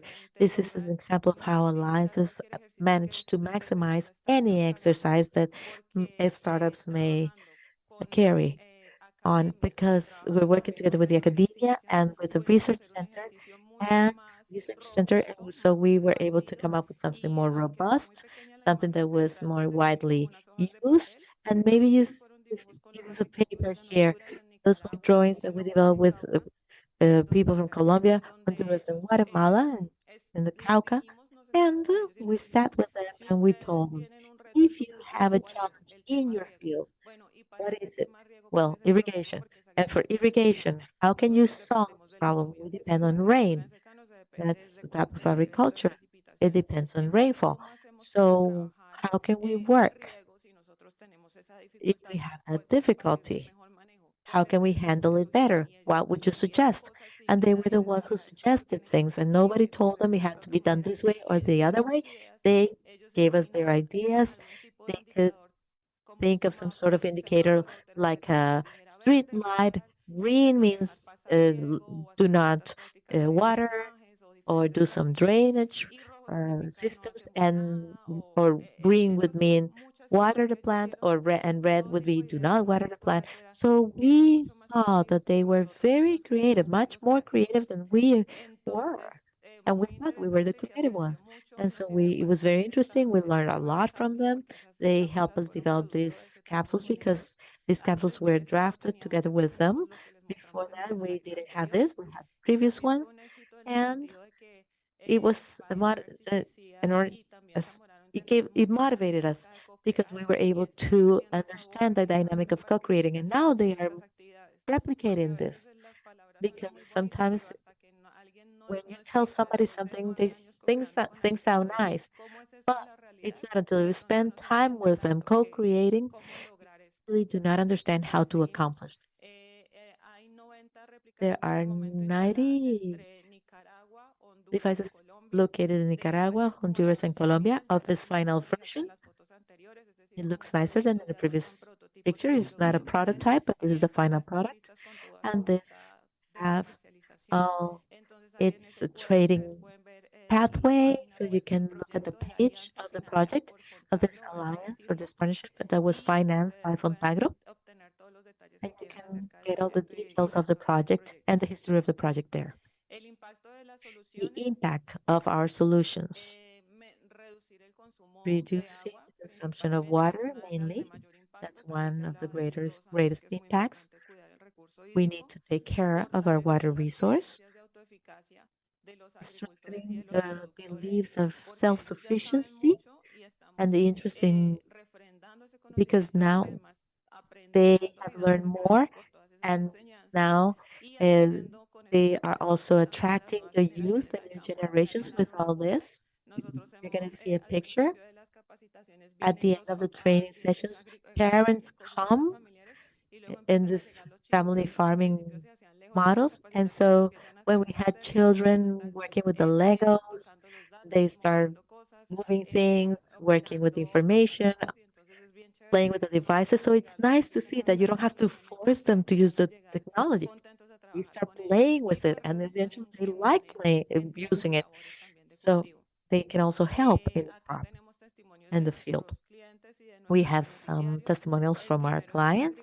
The first one is a farmer from the Guayaba El Polo in Colombia. They were telling us that oftentimes they tried to come up with some irrigation system there, but they didn't manage to accomplish that objective. And thanks to the compact systems that we were working with, that we had they were able to adapt them, and they managed to develop what they needed. Vicente says you cannot have a smart crop doing things without thinking. He said, he actually used another word different from without thinking. And so now I do not make any decisions without my technology. So he says that now he has to be smart when he uses technology and he grows avocado. And then we have the Hugo Isabella from Colombia. He used silently our technology just to test if it worked. And he said that it actually, that what he gained, the information that he received from the device matched what he would do manually. And so we didn't force him to use the technology and he tested it. And then with regards to the solution from with Samerano Biodiversity, we carried out a survey with the farmers and group and from other with farmers and agronomists from other places. They said that 85% are willing to adopt new technologies, and they feel that it's almost as easy as any other alternatives, and that's a 56%. They don't feel it's something weird, and almost 44% thought it was something that feasible from the economic standpoint. But others think that they're comparable to others. So, what's next? Visually wants to continue bettering our technology. We have the AGT lab, which is an innovation lab. In innovation, we try to develop ownership, and you cannot innovate if you don't transform the field. Then we need to strengthen all these different steps. Innovation is a constant improvement process. And with the partnership of Zamorano and Biodiversity CIET, we want to execute this business plan to communicate and take this technology to more people. So final thought, it's not a matter of having ideas, but it's a matter of making them become a reality. And our gratitude to ICA, Zamorano, Biodiversity Seattle partnership, because they help us develop this co-creation model. And we want to thank all the different people here in this slide, Zamorano, Fontagro, ICA, Biodiversity, and CIET, because they work constantly with us and their constant efforts to improve agriculture in the Americas. Thank you.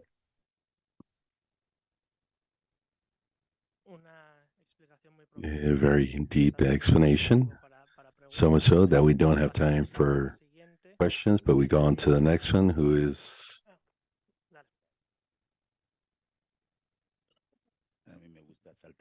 I like to skip the rules.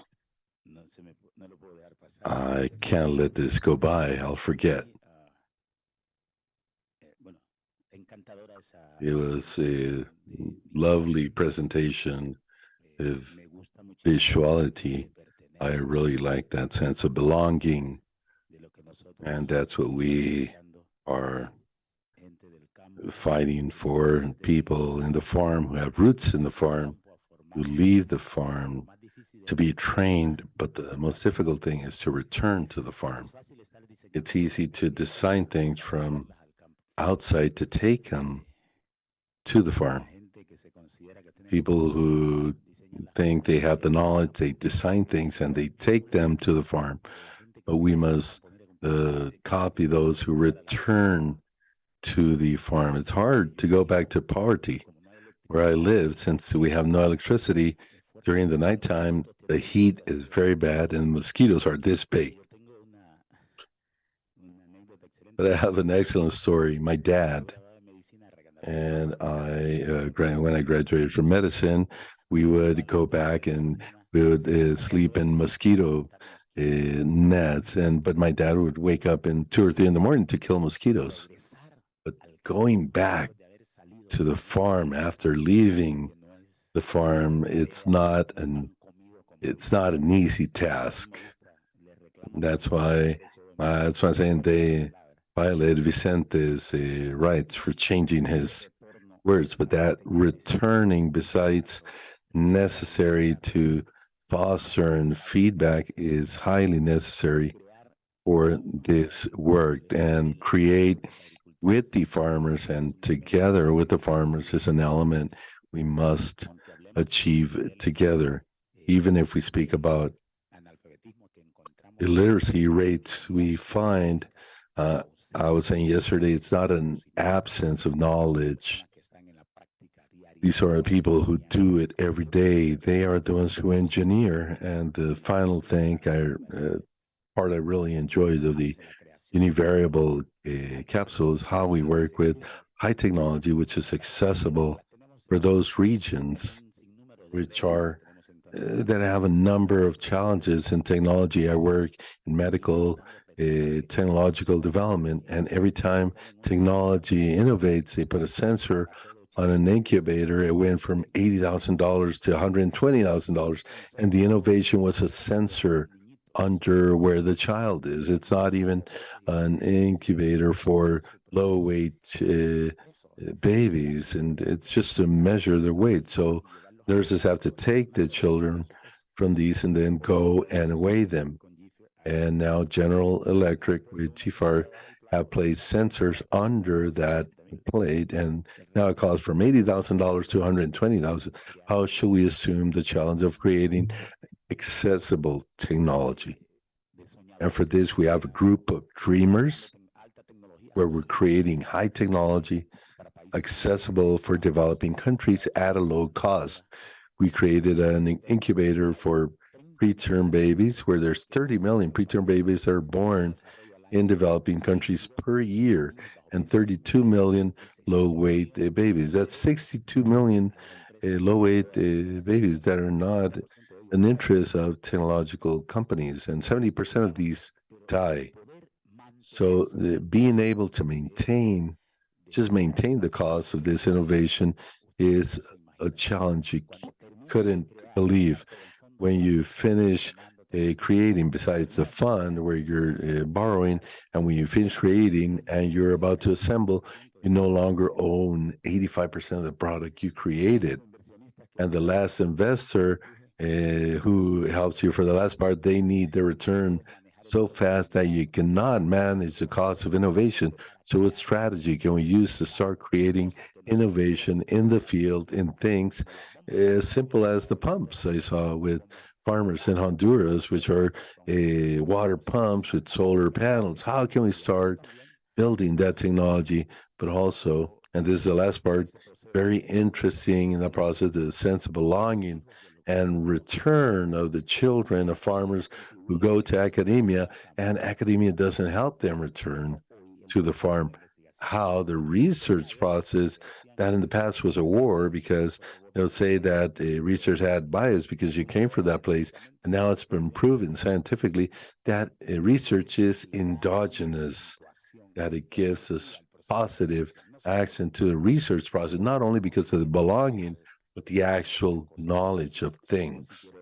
So I do want to congratulate the colleagues from Visuality, although Vicente was not allowed to say the interesting word he wanted to say. Thank you very much. Thank you, Luther. Anything you want to add, Lorena? Very quickly, please.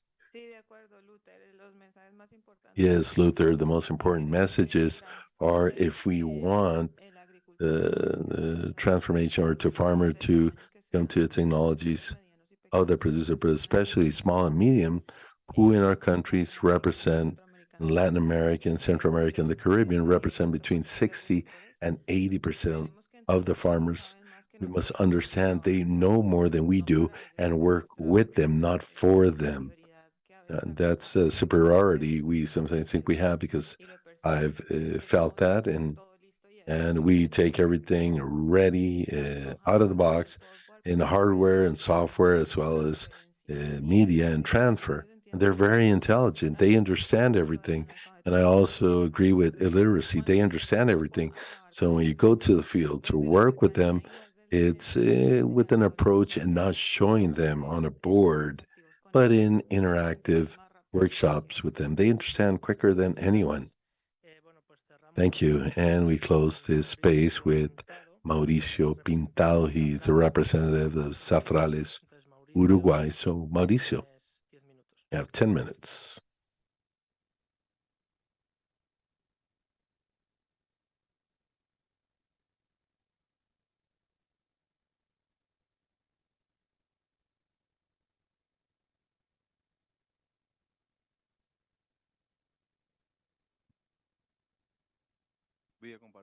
I will share from my computer.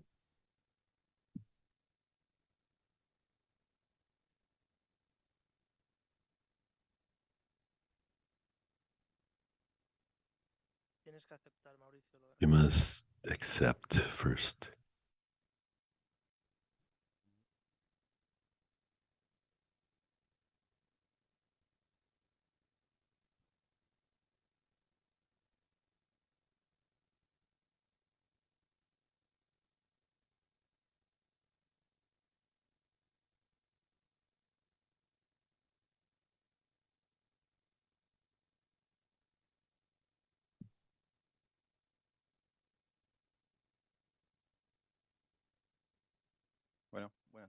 Good afternoon to everyone, and I'll be quick.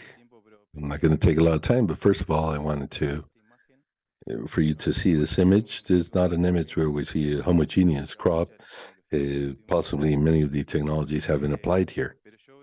But I see beyond that. I see a group of people who are working here, who are performing a harvest task.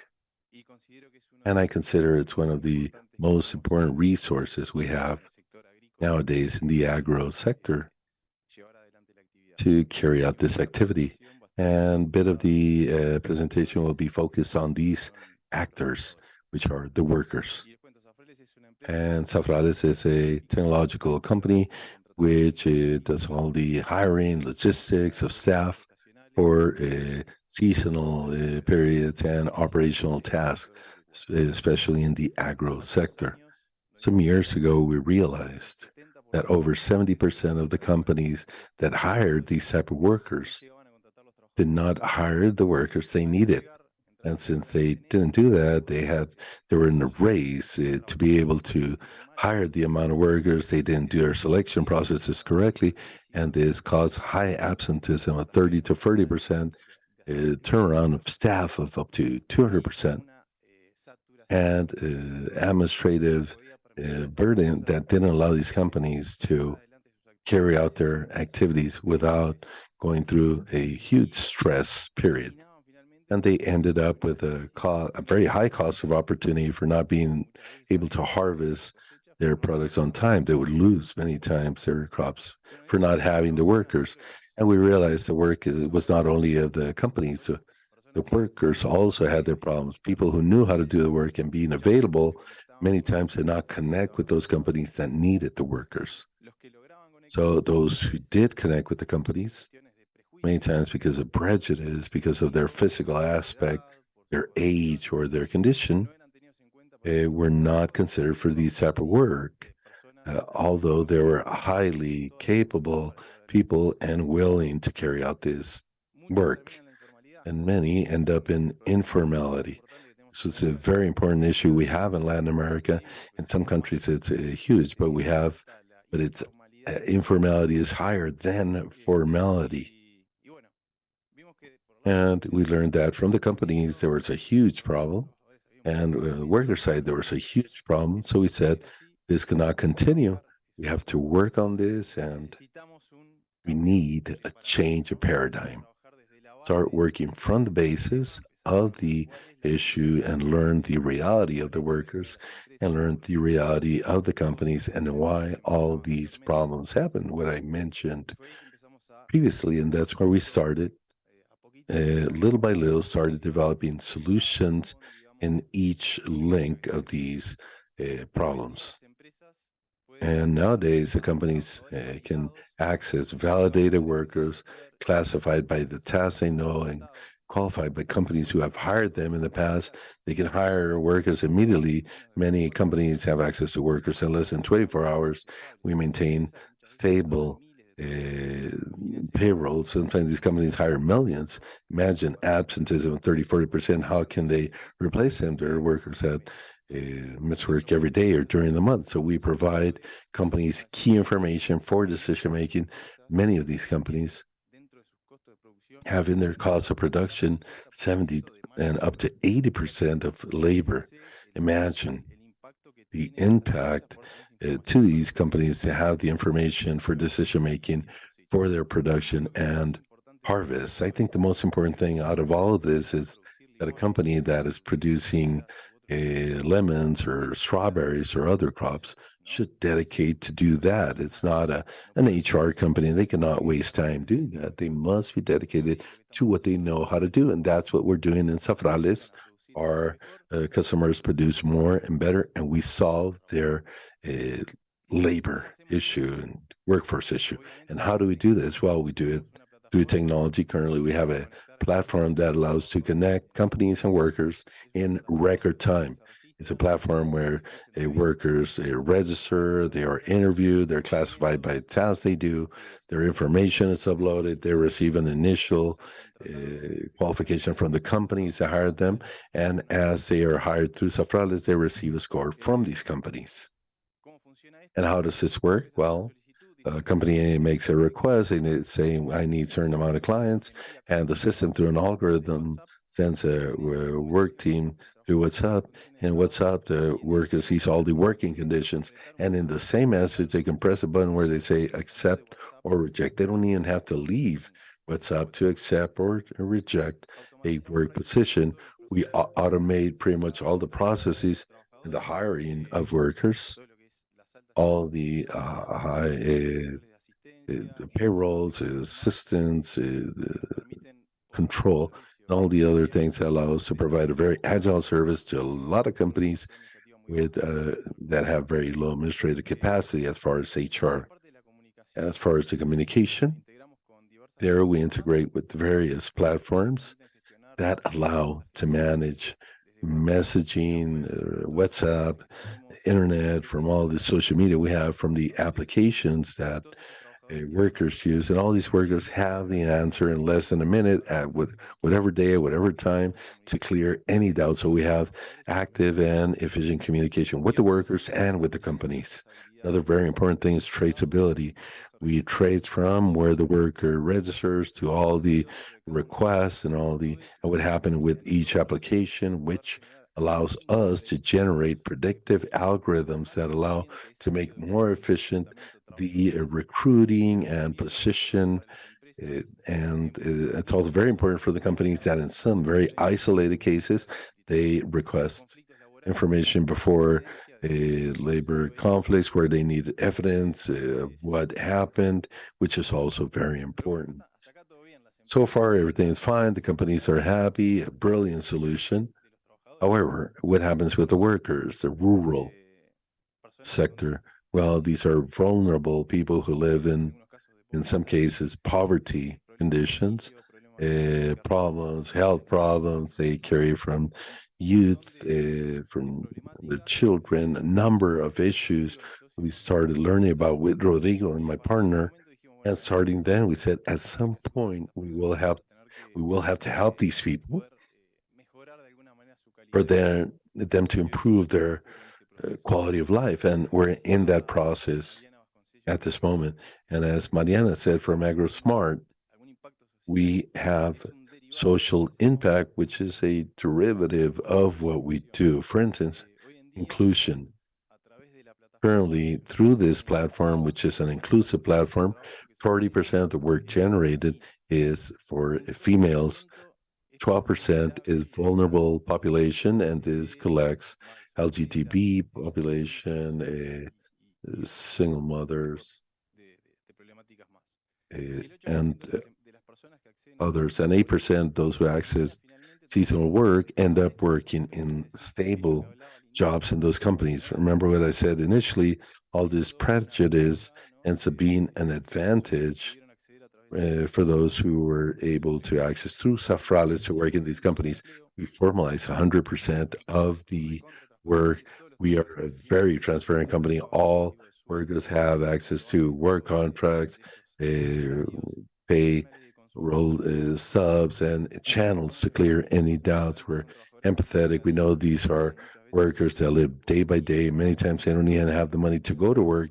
They have the job, but not the money to go to work. We help them in that after the work contracts are ended. Their settlements are made in less than 48 hours. They and finish the work, and in less than 48 hours, the money is in their account. They're also able to charge by the day. They finish the workday, and that at that same moment they can request the payment for that day. But these are byproducts. But how do we impact the life of people actively? So currently we're generating agreements with the companies and institutions of different areas that we identified as problematic for these people. So as far as food, we're generating agreements for them to have access to food at a more accessible price, to dental services, which is an issue for them, to have a good oral health, recreational events to which they don't have access, of course, adapted to this type of population for farmers and their families, or these type of workers, and generating financial tools that are adequate for them to survive without difficulties, because most of this population, it's a reality. They live day by day. Currently, we're working with companies in Uruguay and Argentina. In Uruguay is where we have the greatest impact. In Argentina, we started a few months ago, but we work for SMEs companies and enterprise companies that hire from 2 to 3 workers one day, to companies that hire hundreds of employees for months. It varies a lot. Most of the companies are from the agro sector, and many who have the whole production chain and request workers to Safrales, not only for the primary part, but also the industrial part.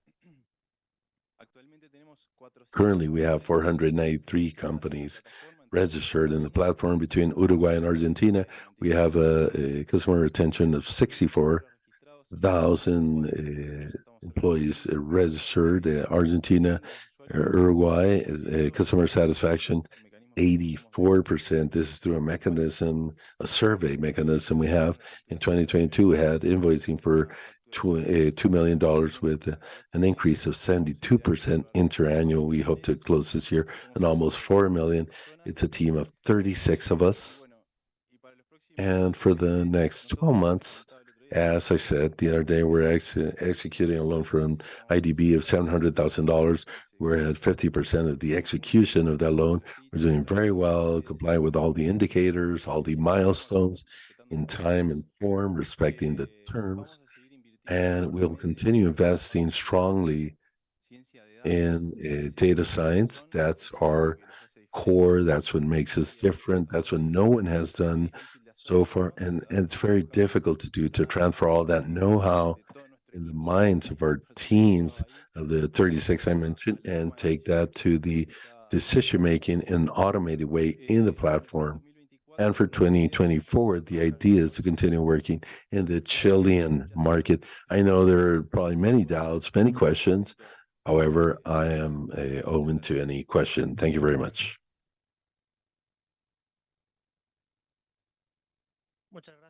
Thank you very much, Mauricio.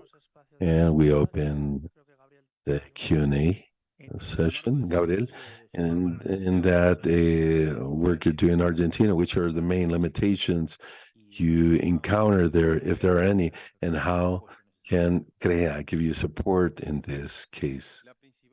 Well, the main limitation we found when we started was the lack of trust from the workers to register. In Uruguay, we didn't have an issue. Through social media and various mechanisms, we were able to achieve 200 registrations per day of the workers. In Argentina. It did 10 times the effort, and we had 1 or 2 register per day. And there were some days there was no enrollments. Obviously, this platform works with registered workers. Without that, it doesn't work. So currently, we're carrying out a very interesting campaign, communication campaign, showing Argentinian workers that Safrales is a serious company that exists that were from Uruguay, testimonials from workers and all that, that had very good impact. In 2 months, we had moments where there was more enrollments of Argentinian workers than Uruguayan. And now we're in the second phase of that campaign to, in a more aggressive way, gain more workers. I would say that that was the main limitation. And then, well, the problems we know in Argentina, inflation and salaries and that go with the inflation. So all the bids have to be based on that and social mission specific conditions of Argentina. But in behalf of the producers, they receive it very well. There's good acceptance. We have spoken to some of the businesses also. Thank you very much. Any other question? Comments? The financing, for instance, when you pay within 48 hours, it's an issue if you don't receive the money and you have to pay this worker. That could be an issue. How do you resolve that? Well, that question is our current headache. Because although many of the workers are third party, we have a business model where it's outsourcing staff, and the other one is intermediation. Intermediation is we pay a client, and in outsourcing, we pay directly. Many times these salaries are paid before we even collect from our invoices, and there's a financial mismatch that we're currently funding with loans from banks.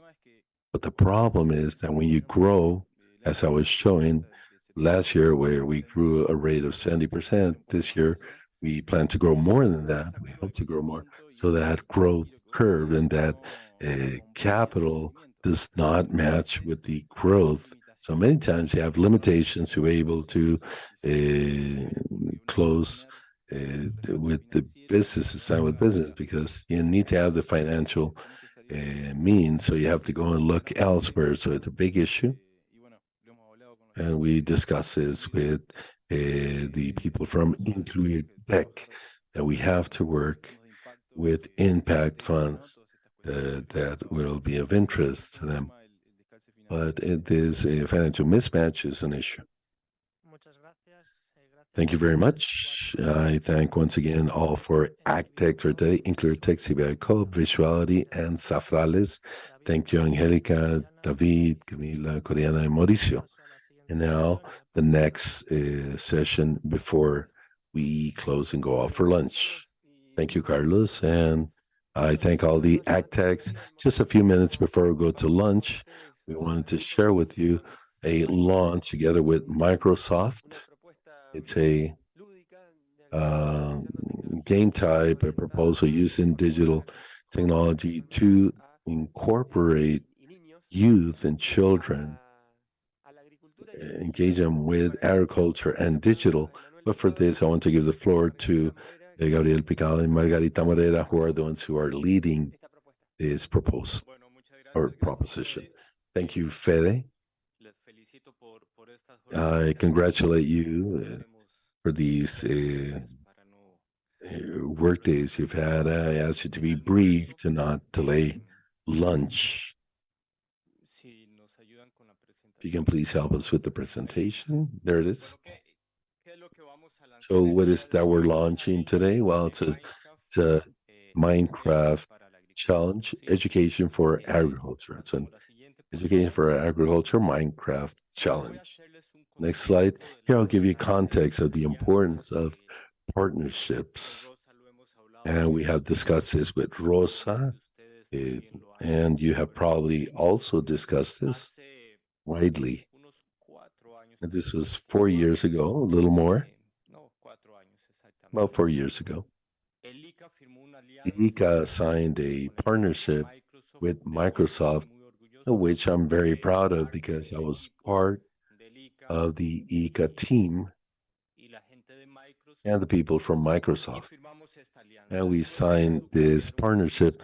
After that happened, many things changed in ICA and possibly also in Microsoft because we started working together, a leading institution in technology and a leading institution in technical cooperation for agriculture.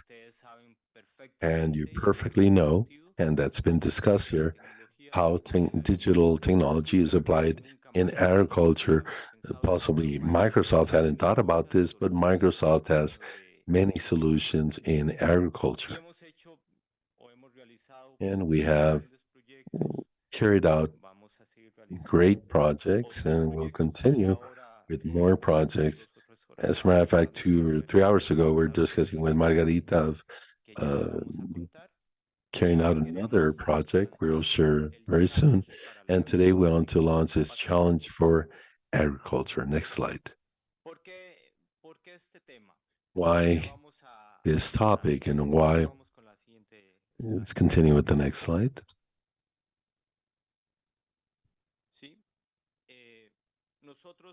We in ICA, as Fede has explained, and through the management of Dr. Otero, it's very clear to us that we have to work hard on digital transformation of agriculture. There's no other option. You know this well. That's not to be discussed. It's very clear. And as part of this process, acquiring digital skills of in new generations is core. If we don't work with new generations, I believe we will have a problem and will make this gap even bigger. For that reason, 3 years ago, we created CIMAC. And I understand you visited CIMAC on Monday or Tuesday.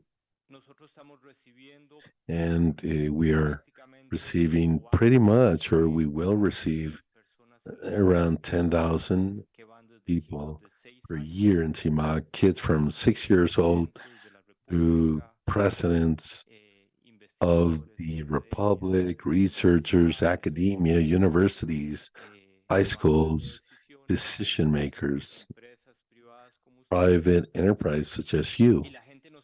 And people have requested that they want schools, elementary schools, universities, they want to be able to contribute to these things.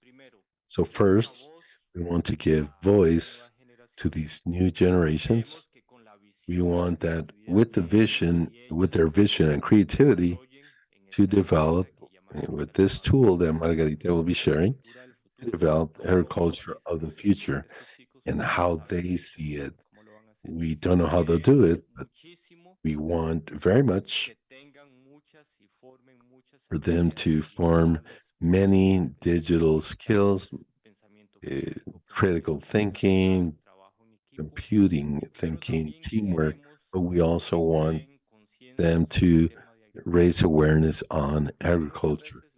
Because many times these newer generations lose sight of this link. So for us, this is core. It's a hemispheric initiative. We will hold a first edition for Costa Rica, but in coming years, we will do it for the rest of the countries.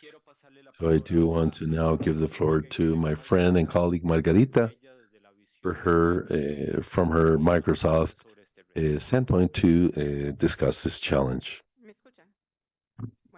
Can you hear me? Good afternoon. Thank you very much for giving me the chance to address you. Thank you, Ica. Thank you, Manuel Otero. Thank you, Jorge Huerte, Federico, Manuel. And in the case of Microsoft, the industry representative for agriculture, Perry. And just to let you know that at Microsoft, we do not only develop technology, but we also have research and teachers that this program has existed for over 30 years for different industries, and it has to do with education in the digital world. And so what we do is try to see how to adapt the new technologies from the education standpoint and the teaching standpoint. How can they be adopted and owned by the different sectors? And in this case, I'm in charge of education. And so we need to work from very early ages to be able to get to our children and our youth and make a real change. We talk about skills. We don't have a single recipe for the future, but we do have soft skills as part of the communication, negotiation, everything that we will be developing as a person, the technological skills, which grow on a daily basis, and then we have higher cognitive skills. We don't need all to be experts in technology to apply knowledge. And here we're talking about digital literacy. So these three skills, areas of skills, is what we need in the 21st century. And this is what we are referring to as the industrial revolution. And so we have a vast number of tools, play like tools. And for those of us who are parents, we probably know the commercial part of Microsoft, but we also have the educational part of Microsoft. And I love playing Minecraft, just like my daughter and my husband. So basically, what Minecraft did was put together the part of the game as such with uh, pedagogical programs and developing from very early stages in childhood so that they can be adapted. So, what's the challenge? And what is it that we want to do? Probably if you were at SIGMAC, you already know about this. This is to have an open game with a world that has been co-created with a specific objective that has to do with the digital agriculture of the future and the part of sustainability. That by ages they'll have different challenges and they'll have to solve those challenges. And in this way, we're going to raise awareness in our children and our youth of the agricultural sector. These are safe environments, and that's why it is presented as an education tool because many people can log in at the same time, but it's still a safe environment. Aside from developing the skills that were mentioned before for collaboration, creativity, and development of these new worlds, we will also be developing these other technical skills and apply what's been learned in the game in a reality that's all part of us and that it's going to be something present in the future. So I want to congratulate all the agri-techs present here. I'm amazed. I'll ask you questions. I'll look for you during lunchtime because we need to work together. So I want to thank you all. We're very, very excited to be able to bring this to the children and the youth closer to this reality. And this was something that was developed with much care. And we motivate you to be close to this challenge. This is something we want to have all in Latin America.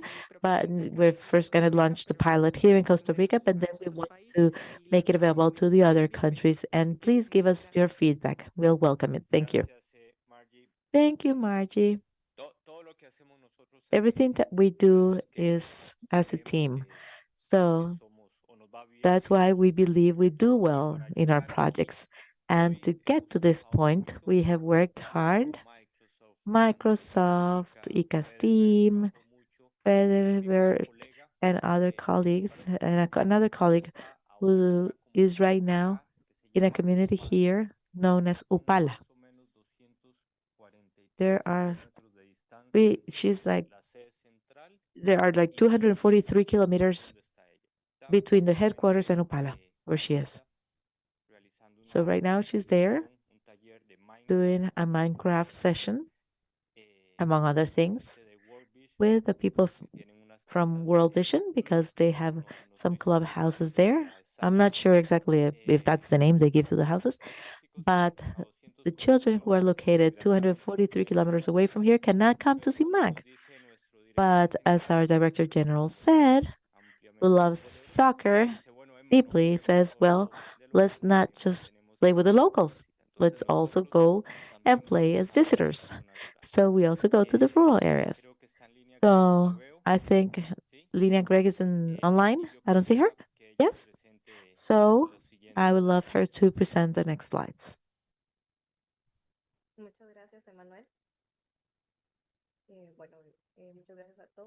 Well, thank you very much. I just want to give you a few details of what the challenge is going to be like. Together with Berg and other colleagues, we try to make sure it had a global topic so that we can also use it in the future and in all different areas so that it wouldn't be just a problem present in Costa Rica. And one of the challenges that we have worldwide is how to increase production by making good use of the resources available, which are, of course, limited resources. So we need to take into consideration a number of details, like having different types of soil, have a good use of water, and in trying to ask kids to give us a solution that we might not think about because they just see the world in a different way. So maybe they can tell us what the agricultural landscape are going to be in the future. Next, please. So how are we going to go about this? We're starting with this pilot project in Costa Rica, and then we can replicate it in ICA member countries. So the idea is for us to be able to create a team to develop other capabilities in the children aside from digital skills so that they can also have soft skills. And this is something we're doing through teamwork. Minecraft is such a lovely and rich tool to work with that we want them to work together in these environments. It's for high school students so that they can do research and they can also provide their own inputs of their environment and develop a critical thinking. So that's why it's focused on to kids in these ages and for all of you to have access virtually so that the kids who are located in faraway locations can also develop these environments. So the idea is for them virtually to get trained and then they can provide their solution using a video so that the finalists can go to an on-site event at ICA where they'll have a challenge that they'll be able to do on site and then they'll have the final event here. Next, please. So this is the timeline in general terms for this challenge. Starting today, we're launching it in this Digital Agricultural Week. And so then we will be able to communicate in social media and other media and let them know and give them a chance to register to the challenge. And then they'll have the training sessions in July and August so that Minecraft and ICA personnel can give them useful information. They'll be trained on how to use the tool. They need to learn how to use Minecraft. And so they can also provide information, solutions that can be automated. They also will learn about the development of soft skills and agriculture. And then there'll be a moment for them to develop the solution based on what they learn. And then they can deliver the projects, have the evaluation session, and then the final prize awarding ceremony. So later on, we'll give you more details of the challenge in our social media so you know what it is all about.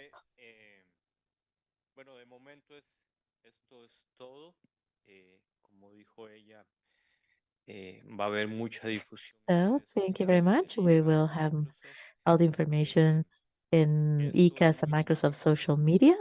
This is a very dynamic activity. So if any of you would like to join this challenge, you're more than welcome to do so.